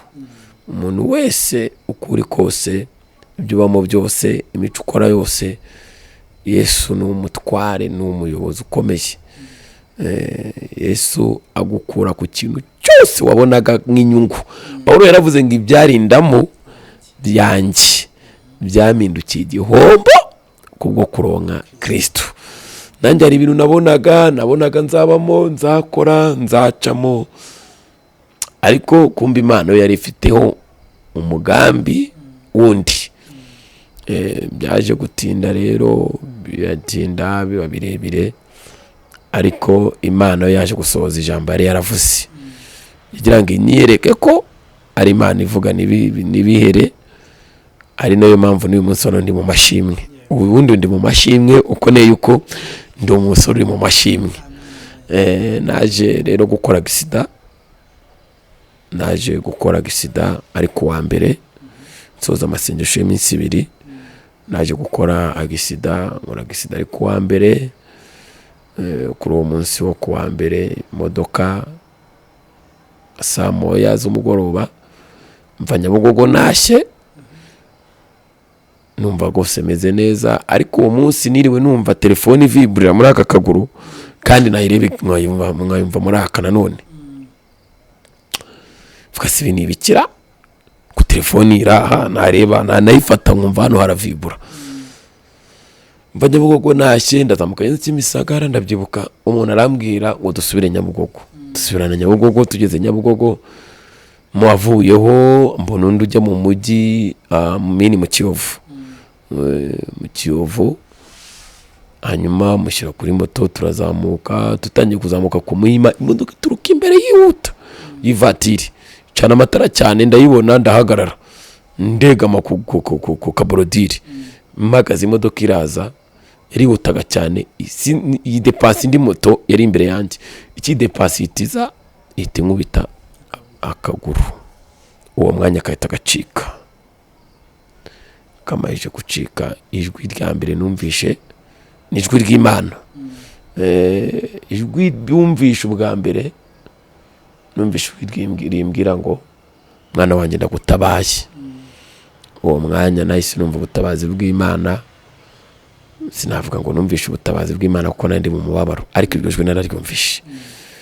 Numva ijwi rero Imana gutabara ucitse n'akaguru, urumva ni ibintu bikomeye, ariko nyine ubutabazi bwayo ibuzana iciye mu nzira zitandukanye. Naje rero kuva aho ngaho akaguru kavuyeho, ndagenda njya kwa muganga, ngeze mu bitaro nahagiriye ibihe byiza by'Imana. Kacikiye mu ivaha, ariko hano habamo igufwa riteranyaha. Yes, ingasire yaraturitse, n'igufwa rigira ikibazo rihita riturika rirazamuka. Rero mu buryo bwo kugira ngo ritagira kanseri n'ibindi bibazo, kuko namaze iminsi 3 muri koma, nyuma yaho naje guhura n'umuzungu. Rero Imana yari impaye, Imana aho ngaho maje kuva muri koma nibwo nahuye n'Imana. Marayika aransora ambwira ngo nje kukuvura, ugenda ubwira abantu imirimo yanjye, ubwira abantu ko ndi Imana ivuga ngasoza, ubwira abantu ko ndi Imana itajya yitiranya, ubwira abantu ko ndi Imana ije mu bantu nahamagaye, ubwira abantu bo mu rusengero, babwire ngo bave mu byo barimo, ahubwo bankorere bahinda umushyitsi, kuko ndi Imana ikora mu gihe cyanjye. Ambwira ngo ngende mbwira abantu ko ndi Imana, ambwira ngo nigende ubwirira abantu ngo igihe kiraje kandi kirasohoye, yuko abantu bakorera ibyaha mu rusengero ihereye hejuru ije gukora, ihereye mu bayobozi b'itorero bo hejuru ije gukora ibintu bikomeye kandi ije kubigaragaza. Ibyo ngibyo natangiye ivuga butumwa, mbivuga cyane. Navuye aho ngaho rero ndi mu bitaro aho ngaho, Imana inyohereza umuzungu, irambwira ngo ngiye kunyohereza umuzungu uzajya umvura. Nibwo baje bareba igufwa, baravuga ati rero reka turisoreremo rwose, naribamo aha ngaha, reka turisoreremo rwose, hanyuma kugira asigare umubiri gusa. Ngira santimetero 20 aha gutya, ni santimetero 20. Bavuga ati reka turivanemo rwose tazamutera ikibazo cya kanseri. Umuzungu araribaga, barisohoramo, bamaje kurivanamo. Urumva nyine akaguru ko kari kacitse, nyine igufwa naryo ryagize ikibazo, barivanamo, barisohoramo ingasire yagize ikibazo, nyine ubwo nta kindi bakora, akaguru bagakuraho. Bamaje kubikora uko, marayika w'Imana akazageza kumvura saa 9, buri saa 9 nabonaga marayika w'Imana akaza akangenderera, akambwira ati rero itunganye nje kukuvura, akazana umuti. Haleluya, akazana umuti aje kumvura, akansigiraho umuti, akansigira akambwira ati humura uzakira kandi nukuri nzakugirira ndi Uwiteka, Imana izakugirira neza.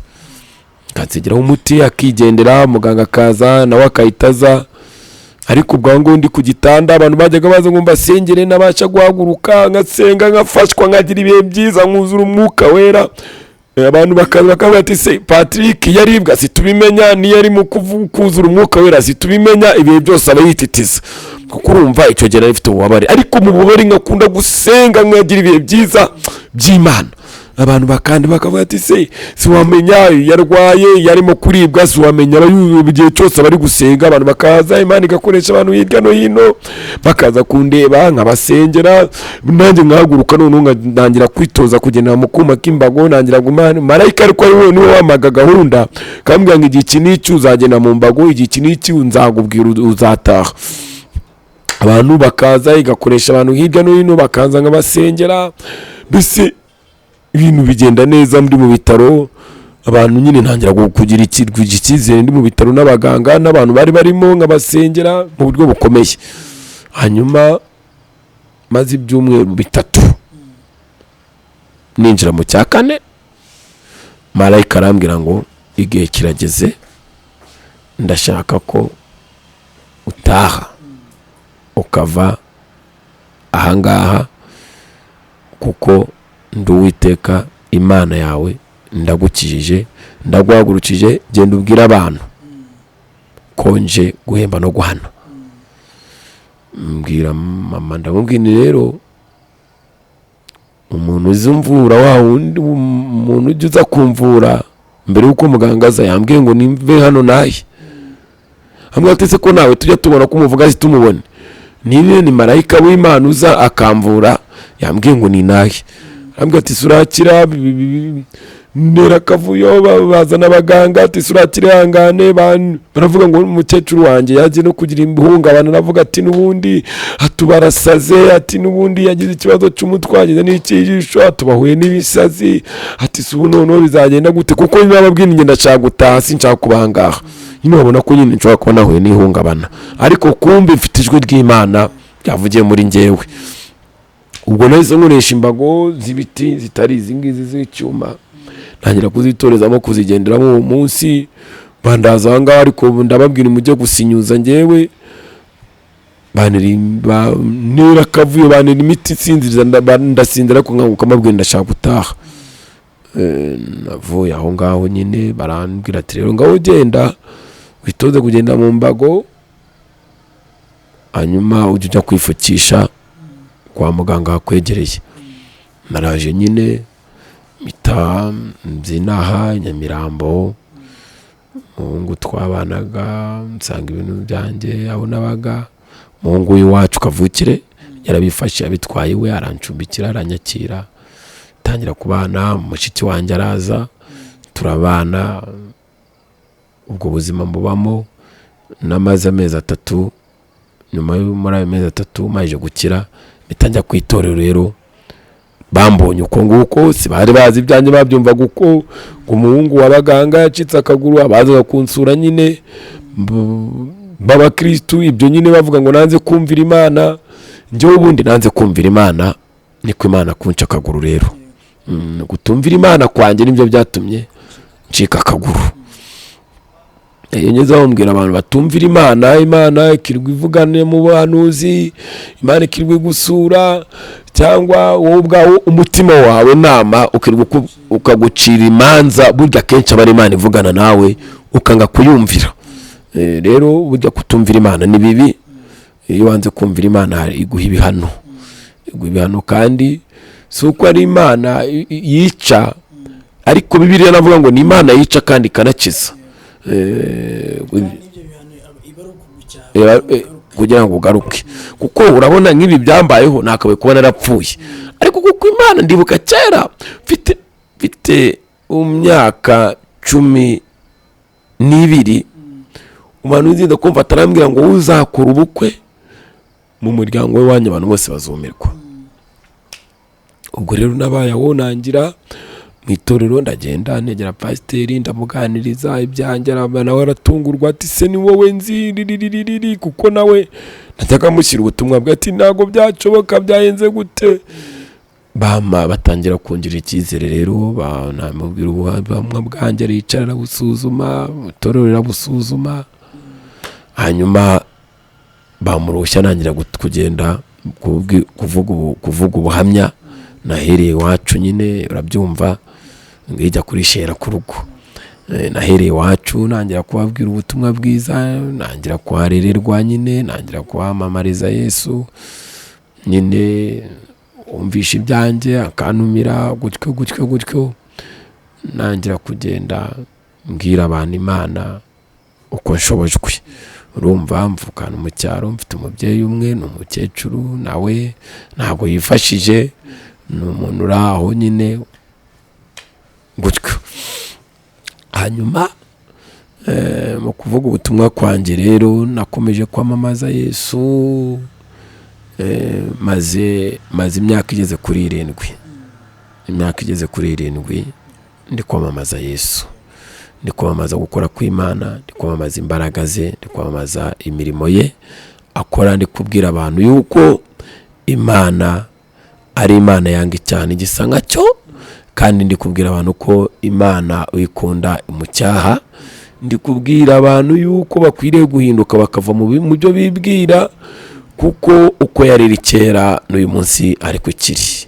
Nuko nguko rero nyivuga Yesu uko bije nuko bukeye. Uyu munsi wone ndashima Imana rero ko Kristo arimo kungirira neza. Yesu yaje ku insimburangingo, buriya ubundi nguko mfite insimburangingo, nakomeje gusenga Imana ikambwira ngo mwana wanjye nzakugirira neza, nubwo Imana ikambwira ngo ninjye womora inguma, ikambwira ngo nzaguha insimburangingo. Nkomeza gusenga ninginga ngira ngo ndebe ko yazaca inzira zayo. Rero yamaye insimburangingo ihenze, ikoresheje mu muntu iminsimburangingo ihagaze miliyoni 7. Ni Imana yamaye insimburangingo ihagaze miliyoni 7. Izo miliyoni 7 mu muryango mvukamo na miliyoni wabo nayo, ariko hamwe no gusenga no kwizera Imana no kwigirira icyizere, nkagara mu ijambo ryayo, nkagara mu Imana yavuze, nkomeza kugenda mbana nayo, nkomeza gukiranuka, nkomeza kubwira abantu imirimo yayo, nkomeza kugenda nigirira icyizere, nayo ingirira icyizere. Imana irambwira ngo izampa insimburangingo, yamara insimburangingo ihenze ihagaze miliyoni 7. Ndayambara, nkambara inkweto, nkatebeza, nkagenda nkajya kuvuga ubutumwa bwiza bw'Imana, meze neza rwose, nyeye nta kibazo. Amen. Imana ishimwe cyane rero. Ngira ngo mwumvishije Imana muri Patrick. Imana yamugiriye neza kandi yamukuye ahantu kure. Hanyuma Patrick, ngira ngo hari abantu bibajije, ese muri iyo myaka 7 umaze, Imana igukuye muri ubwo buzima, igukije muri iyo accident ikomeye wakoze, ese nivuga ubutumwa ryonyine urimo urakora gusa, cyangwa ufite n'ahandi hantu kura icyo kurya cyangwa se icyo kwambara? Akenshi nabayeho mu buzima bw'ivuga butumwa. Imana yarambwiye ngo izanongera mu murimo wayo. Imyaka 7 maze, navuga ngo nta kintu, gusa ubwishingizi bwaje kumuha udufaranga, nubakira umukecuru yabaga ahantu hatanshimishije. Bona abahungu dukunda ababyeyi, baje kumuha udufaranga batuma ari dukeya, mbona nta kintu tumaze, nubakira umukecuru, nanjye nguramo agasambu ngashyira aho ngaho, nanjye nkabaka umukecuru undera hano muri Kigali. Ubwo rero ubuzima bw'ivugabutumwa nibwo akenshi nakudomene ivugabutumwa nibwo nakunze kubamo, nkagenda ngira abantu bamfasha, ngenda ngira abantu bangirira igishyika. Urumva nyine kenshi uri n'umusiribateri, icyo ugurana nacyo ni ukurya no kwambara, no urumva nta bindi biba bidasanzwe. Ariko nkumva nkunda business, nkunda kumva ko imana iciye inzira ikamvuburira isoko wenda kuko iminsi iri imbere urumva ndimo ndashaka kuva mu busiribateri numva nazakora business n'umufasha ariko numva nkunze umurimo w'Imana. Sinzi niba wenda uramutse ukoze business bitaba bihabanye n'icyo Imana yakubwiye cyuko izagutungira mu murimo wayo. Mu murimo wayo ni byiza buriya Imana igutungiramo, ariko urumva ubonye umufasha nyine ni umufasha ubuje kugira ngo mushyigikirane.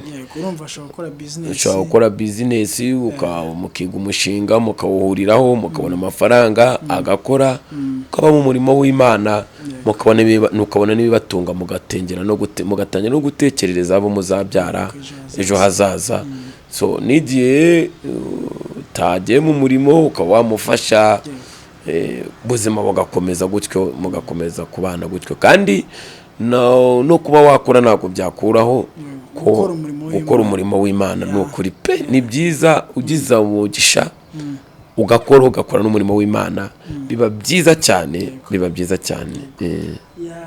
Ngira ngo murabyumva Patrick atubwiye yuko Imana yagiye imutungira mu murimo w'Imana yakoze muri iyi myaka 7 amaze Imana imukuye muri buriya buzima. Ariko kandi ngira ngo mwumvishije yuko hari akantu atatubwiye neza kuko afite gahunda yuko yava mu busiribateri. Ngira ngo nanjye ndi umusiribateri ariko ushobora kuba ugiye kubona mu busiribateri. Hanyuma iyo gahunda iri ryari? Urabona nabayeho mu buzima nyimara gukizwa Imana arambwira nkuri ubukwe nkarambagiza bikanga ngatereta bikanga abakobwa urabaze nyine bareba kubifatika bakaba bambwira ati umuntu ugenda na Bibiliya se kabone numa umuntu akavuga ati se ura muntu ugenda na Bibiliya buri afite na kiriya kibazo hase yaza kumarira iki nyine bikanga. Ariko Imana yari itarasoza isezerano ryayo kuko ni naranarambagije ngewe ku rugero rwo hejuru nkundana n'umukobwa aza no kumbeshyira ikintu itorero rinshira inyuma hanze ukwezi kumwe namaze hanze ukwezi kumwe. Urumva narabenzwe ndanatengwa muri make, kandi urumva wari ugeze ku kigero gishyitsi bari kwemera. Narabenzwe nengwa n'ukwezi kumwe, ariko Imana irambwira ngo ni ibikosi natenzwe ukwezi kumwe kubera kubengwa ngo nishe discipline y'itorero nyine nishe discipline y'itorero. Umukobwa arambenga biba ibintu bikomeye biranga, ariko ubu ngubu ngiye gukora ubukwe rero. Ubundi umusore ugiye kuva mu busiribateri. Ariko wenda utaragera aho ngaho harimo n'isomo naho nta kintu wabwira ndivugira abakobwa b'abarokore. Nta kintu wababwira ku kintu kirekire no kurebesha amaso y'umubiri, kureba umuntu ngo runaka bitewe n'ukuntu mubona, ntarebesha amaso y'umwuka ngo avuga ati amasezerano afite ahima iby'Imana izamukorera, akumva yuko nta kintu wazamugezaho arebesha amaso y'umubiri. Buriya abakobwa n'abantu bareba bugufi bareba hafi, ariko si bose arabashishoza bakamenya. Amasezerano y'Imana yo tuba tubitsa bari menshi, ariko uri umuntu w'umukobwa ukareba umuntu afite ibitekerezo atari inzerereza atari igisambo, umuntu akavuga ko agukunda, ukabona ko ibyamubayeho yabivukanye, ibyamubayeho byamuje akuze, wakakira ubuzima arimo. Rero byari byarananiranye bakobwa kwakira ubuzima bwanjye, kugeraho bamwe baganira gato gushaka uriya nagoma iwacu, makuru akangeraho gushaka uriya wabaye kuriya ibintu nk'ibyo. Hari rwose twagiye tuba mu buzima bwinshi. Icyo ngicyo cyo kubengwa n'ubuzima bwinshi twabayeho nk'abantu bafite abakomisiyoneri bakurambagiza n'ubundi buhamya. Ariko igikomeye kuruta ibindi nuko Imana yamaye fiyansi twarerekanywe, twasohoye invitation, dufite ubukwe. Wenda ngira ngo uraza kuduha ifoto ye kuko umuntu ashobora kumva ko ufite ubukwe akagira ngo ni umukobwa woroheje. Yes. Namubonye ni umukobwa mwiza by'ukuri Imana yaraguhaye. ni umukobwa mwiza, ni umukobwa wize, ni umukobwa ufite ubwenge, ni umukobwa ukiri mutoya ukijwe neza, aracyari n'umukobwa, ntabwo araba nk'abo hanze, ntabwo yandurishije iby'ibwami. Aracyari mutoya, afite imyaka 24, arimo arinjira muri 25. ni umukobwa usobanutse, ufite ubwenge, ufite future nziza, ejo hazaza, akunda gukora, mbese n'Uwimana yari yaraneguriye. Mfite ubukwe tariki 12 z'ukwezi kwa 10 2019 ejo bundi, birumvikana. Mfite ubukwe rero, ariko se wenda ntawe ducemo gakeya ujya kumurambagiza, ntabwo we yabanje kugora. buriya rero ibintu by'Imana biri automatique, nta mekanike ibamo. njya kumurambagiza, namaje kumenya na mama we, manyana na barumuna be, menyana na se n'abadiyakoni. Ise ni umudiyakoni, mama we ni umudiyakoni, bana be bose n'abaririmbyi n'abantu b'Imana. Najyaga njye iwabo ku mudugudu kwabwiriza, kwavuga ubutumwa bwiza bw'Imana. si wo hambere nari ngiye, si wo bambere iwabo twari tuziranye, ariko kuko umugambi w'Imana nyine ari uko wabishakaga, we naje kumubona rimwe, yari afite abantu bamurambagiza bakomeye, b'inshuti beza, abamugi, abashumba bamurangiye, abatore, abandi bantu bakomeye bazaga kumureba n'imodoka benshi. Kuko burya natwe abatipe dukunda umuntu wiyubaha, ufite na gahunda kandi mwiza ugaragara. Umukobwa rero akababinga, ariko njye narabimuporopoje, arambwira ati mfite umuntu, ndamubwira ariko oya, byashoboka kuko nari narahije kubona, nimubona ubwa mbere narasenze, Imana mu kimenyetso cye duhuye, arakinyereka cyangwa aragikora atabizi, nge ari nk'ikimenyetso cyanjye Imana yamaye azankorera. So bihita birangira rero, umenye ko ari we, ndabimuporopoza, arabyemera, mutwari wacu tubiganiraho gakeya, ntwari wabo, birangira byemeye. Abandi navuga ngo tubakuzaho nyine, kuko Imana ibijyamo imwemeza ukuri, nanjye nyemeza ukuri. So birangira nyine twemeranyije, imiryango irabyemera, turabisura, itorero irabyemera, ribihesha umugisha. Ubu ngubu ndi umuntu urimo kwitegura iminsi iri imbere kuva mu Musiribateri nkaba umugabo. Urumva rero Yesu noneho nzamuvuga neza, numva nashikamye, nawe kuvuga buri harujya ujya kuvuga ubutumwa bakavuga ngo arabuvuga neza, ariko ni umusore. Ikibazo ni umusore, wamugusha gutya, ariko urumva ndaba mfite uwo nasize inyuma, ndi butakangaburira, akanyakira, sheri waje, mbese kanshuriza amazi, akankarabya, nagira ikibazo akamfata mu mbavu, akansindagiza. Numva Imana rero Imana ikorera igishyi. Nta jambo Imana ivuga ngo rihere rero, Imana ajya imbwira ko izankora ubukwe, nkabyumva nkumva ni ibintu biri kure, nkumva ni ibintu biri kure. N'ubu ngubu ntabwo ndabyakira cyane, bitewe nyine hari yarasohotse, Vitansi yarasohotse, ibintu ni sawa, ariko hari igihe urumva ibintu ukumva biracyari kure. Mbese ndindira uriya munsi uzaze wirebere. ndagira ngo tubwire itariki y'ubukwe, kandi ni ukuri ndifuza abantu, mba muri umujyi wa Kigali, mubamo nk'imfubyi, ariko Yesu afite abantu. Ndifuza ko mwaza kudushyigikira, mukareba imirimo y'Imana. Abantu batafite amaguru n'amaso nabo Imana bakorera ubukwe, Yesu agakomeza kwamamara. Ni tariki 12 z'ukwezi kwa 10 2019, ubukwe buzabera mu mujyi wa Kigali. Ku bantu rero mwari mukurikiye buno buhamya, ngira ngo mwumvishije yuko azanezezwa cyane nuko tuzamutahira ubukwe, kandi nanjye mu by'ukuri bizanezeza umutima wanjye nimbona abantu bamukurikiye kuri Zaburi Nshya batashye ubukwe bwe. Mu by'ukuri mukareba imirimo n'ibitangaza Imana ikorera abantu bayo. Muzaze murebe uburyo Imana ikorera ubukwe umuntu udafite akaguru, ntagire n'ijisho.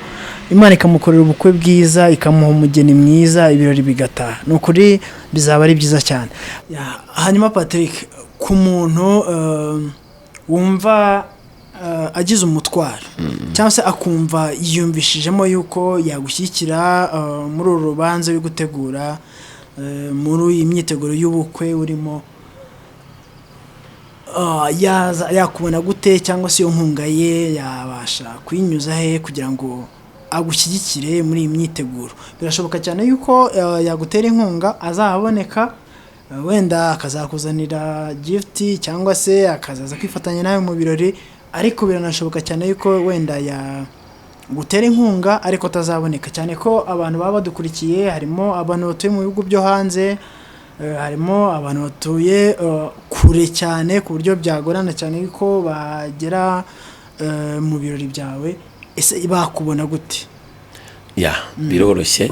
Reka mbanze shime. Cyambere reka ngushimire wowe mbivuge kuri Zaburi nshya. Icyambere wanyemereye ko zaza gushotinga ubukwe bwanjye, iryo ni ishimwe rikomeye cyane.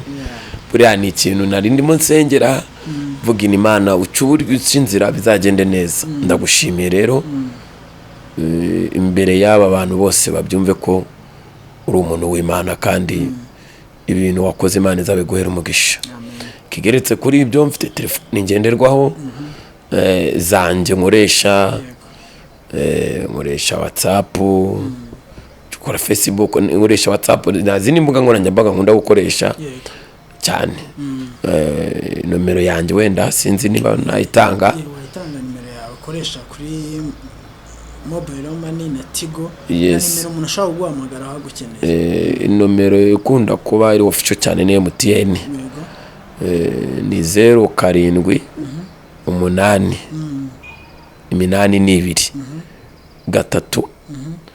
3 7 8 hari nayisubiramo 07 8 3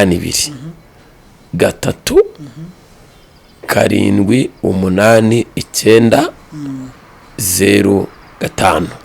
Nukuri numiye abantu b'Imana mu bukwe. Ndabizi iki ni ikiganiro cy'Imana, ni ikiganiro cy'abantu b'Imana, cyumvwa n'abantu b'Imana. Numiye abantu b'Imana mu bukwe bwanjye ko baza kudushyigikira. Hanyuma kandi Imana ikunda ubukwe kandi Imana inyuza mu bantu. Ndumva nifuza ko Imana bazadushyigikira tukagira ibirori byiza, izina ry'Imana rikabwa icyubahiro. Urabona ko nanjye gutugisha izina ry'Imana, nkomeza kwamamaza Yesu. Ubundi Imana yambwiye ijambo rikomeye, irambwira ngo kuko wanze kutukisha izina ryayo ngo ujye gusabiriza mu muhanda ukabusa uko ukawuteye uko, niyo mpamvu Imana ije kuzamura izina ryawe ikagukorera ikirori. Rero mukomeze kudusengera, utadutwera, turasaba inkunga y'amasengesho nikomeye n'uburyo bwose bwashoboka bundi mwadufasha, ariko inkunga y'amasengesho irakenewe. Tugakomeza gukomera, igakomeza kuturinda, tugasengera n'urugo rwacu kugira ngo ruzaba urugo rw'umugisha nk'uko Imana bitubwiye. Murakoze. Abakunzi ba Zaburi nshya, ngo hari ikintu kimwe abarokore dukunda kugira, ntekereza yuko rimwe na rimwe kiba kirimo ubwenge buke cyangwa se ukaba ari nta nabwo. Ntabwo ntekereza yuko ushobora gusengera umuntu kugira ngo Imana imukorere ikintu kandi nawe ubwawe ugishoboye. Rero ni byiza gusengera urubanza rukomeye kugira ngo Imana izabibemo, ariko kandi ni byiza yuko ubisengera unagira icyo ukora. Mu by'ukuri ntazabure icyo yakiriza abantu, ntazabure inkweto yambara, nyamara wari ufite ikintu wamuhaye. Ndabasaba kugira ngo mukuri dushyigikire umukozi w'Imana, nawe azaseruke neza, Imana izigaragaze ku bwawe no kugira ngo nabyumvishe cyane. Muri abantu bakuru kandi Imana ndumva izagira ikintu ukora ku bwacu. Imana ibaho umugisha. Rero ngira ngo twaganiriye ikiganiro kirambuye kandi ikiganiro cyiza, ariko kandi ntago nabura kugenda ntasabye Patrick, ese mu mutima wawe urumva ari iki wabwira abantu bari badukurikiye? Icyambere ndabashimiye kandi Imana ibaho umugisha.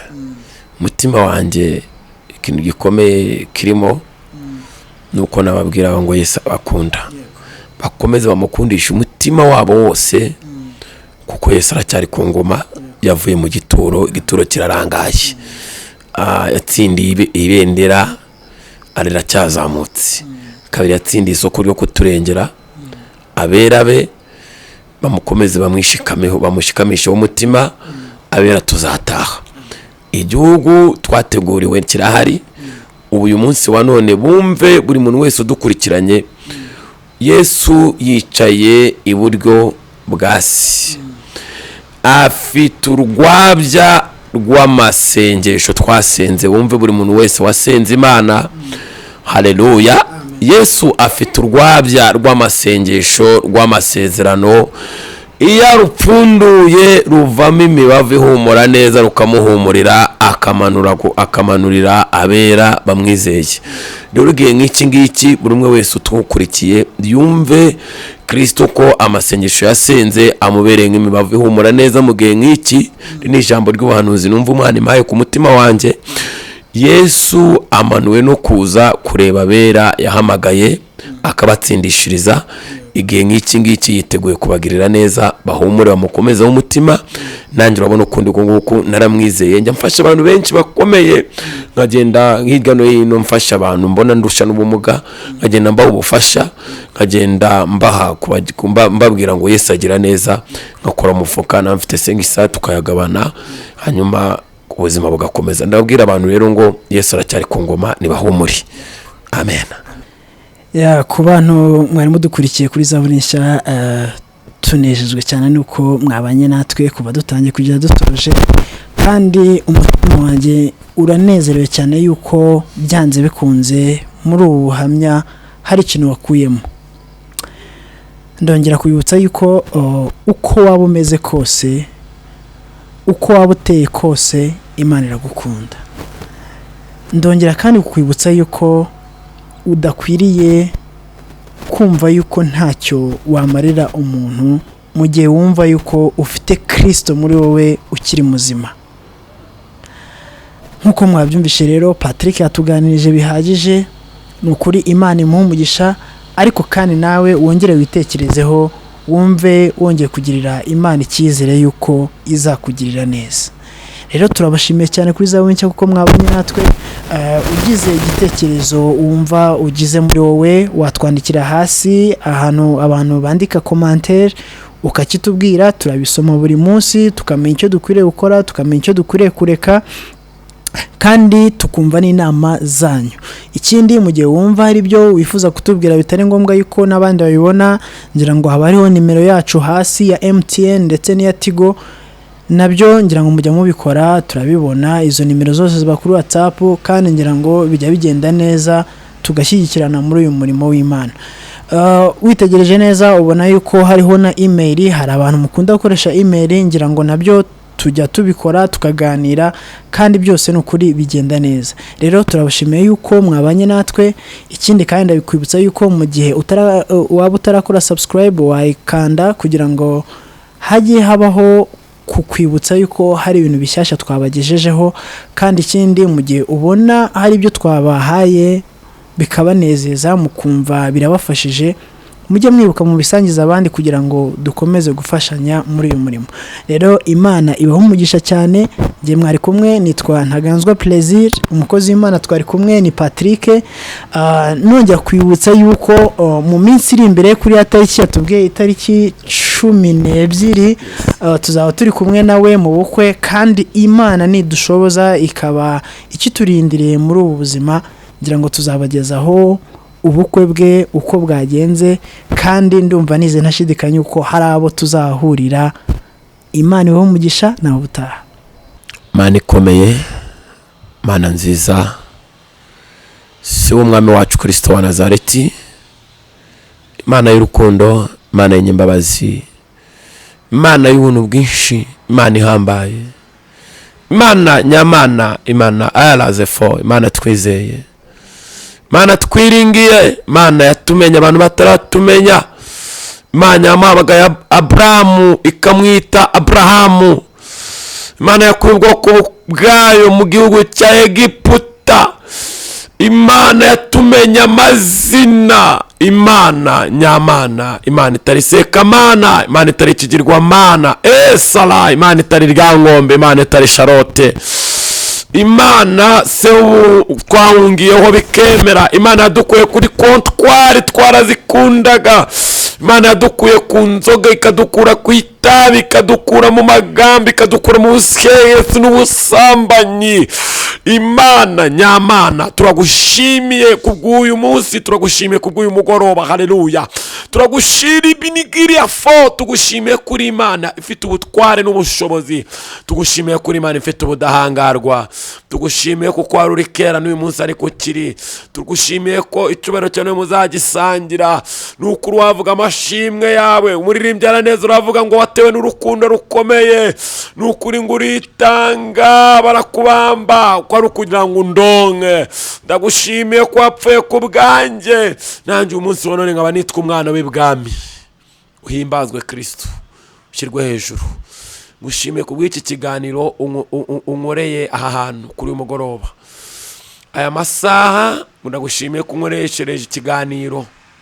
Ibi ni bimwe mu byo wari warambwiye, none Mana urabishohoje. Rero himbazwa, ushimwe, ushyirwe hejuru. Rero Mana, mvuze ubutumwa bwawe, mvuze ubuhamya bwawe. Reka mu buhamya bube ubuhamya bwo bugirira umumaro mu bantu, buhindure benshi mu gukiranuka. Nukuri abantu bakwakire, bakumenye, bahindishwe umushyitsi n'ijambo ryawe, bahindishwe umushyitsi n'imvugo yawe, bahindishwe umushyitsi n'icyo bashakaho. Nukuri Mwami mwiza, rero turagushimiye ko abanye natwe, tugushimiye ko zaburi nshya nukuri udukoreye, nukuri iki kiganiro tukaba tubanye nawe n'ishimwe rikomeye, ukaba wabarinze bakagera ahantu kuri uyu musozi wagendanye nabo. Nukuri Mwami tugushimiye ko wari uri kumwe natwe kandi kuvuganye natwe. Uyu mwanya rero ntago ari twebwe, ahubwo ari wowe. Komeza uganze ibintu tuvuze bye kuzaca mu gutwi k'umuntu. Umuntu wese uzajya ukora kuri subscribe ajya ashaka kumva ibintu bivugirwa aha hantu. Kandi Mwami mwiza, komeza utwagurire mu bwami bwawe, komeza no kudushyigikira, n'abandi bumvisha ibi byacu komeze kubarindira muri wowe, mu izina rya Yesu Kristo wa Nazareti, amen.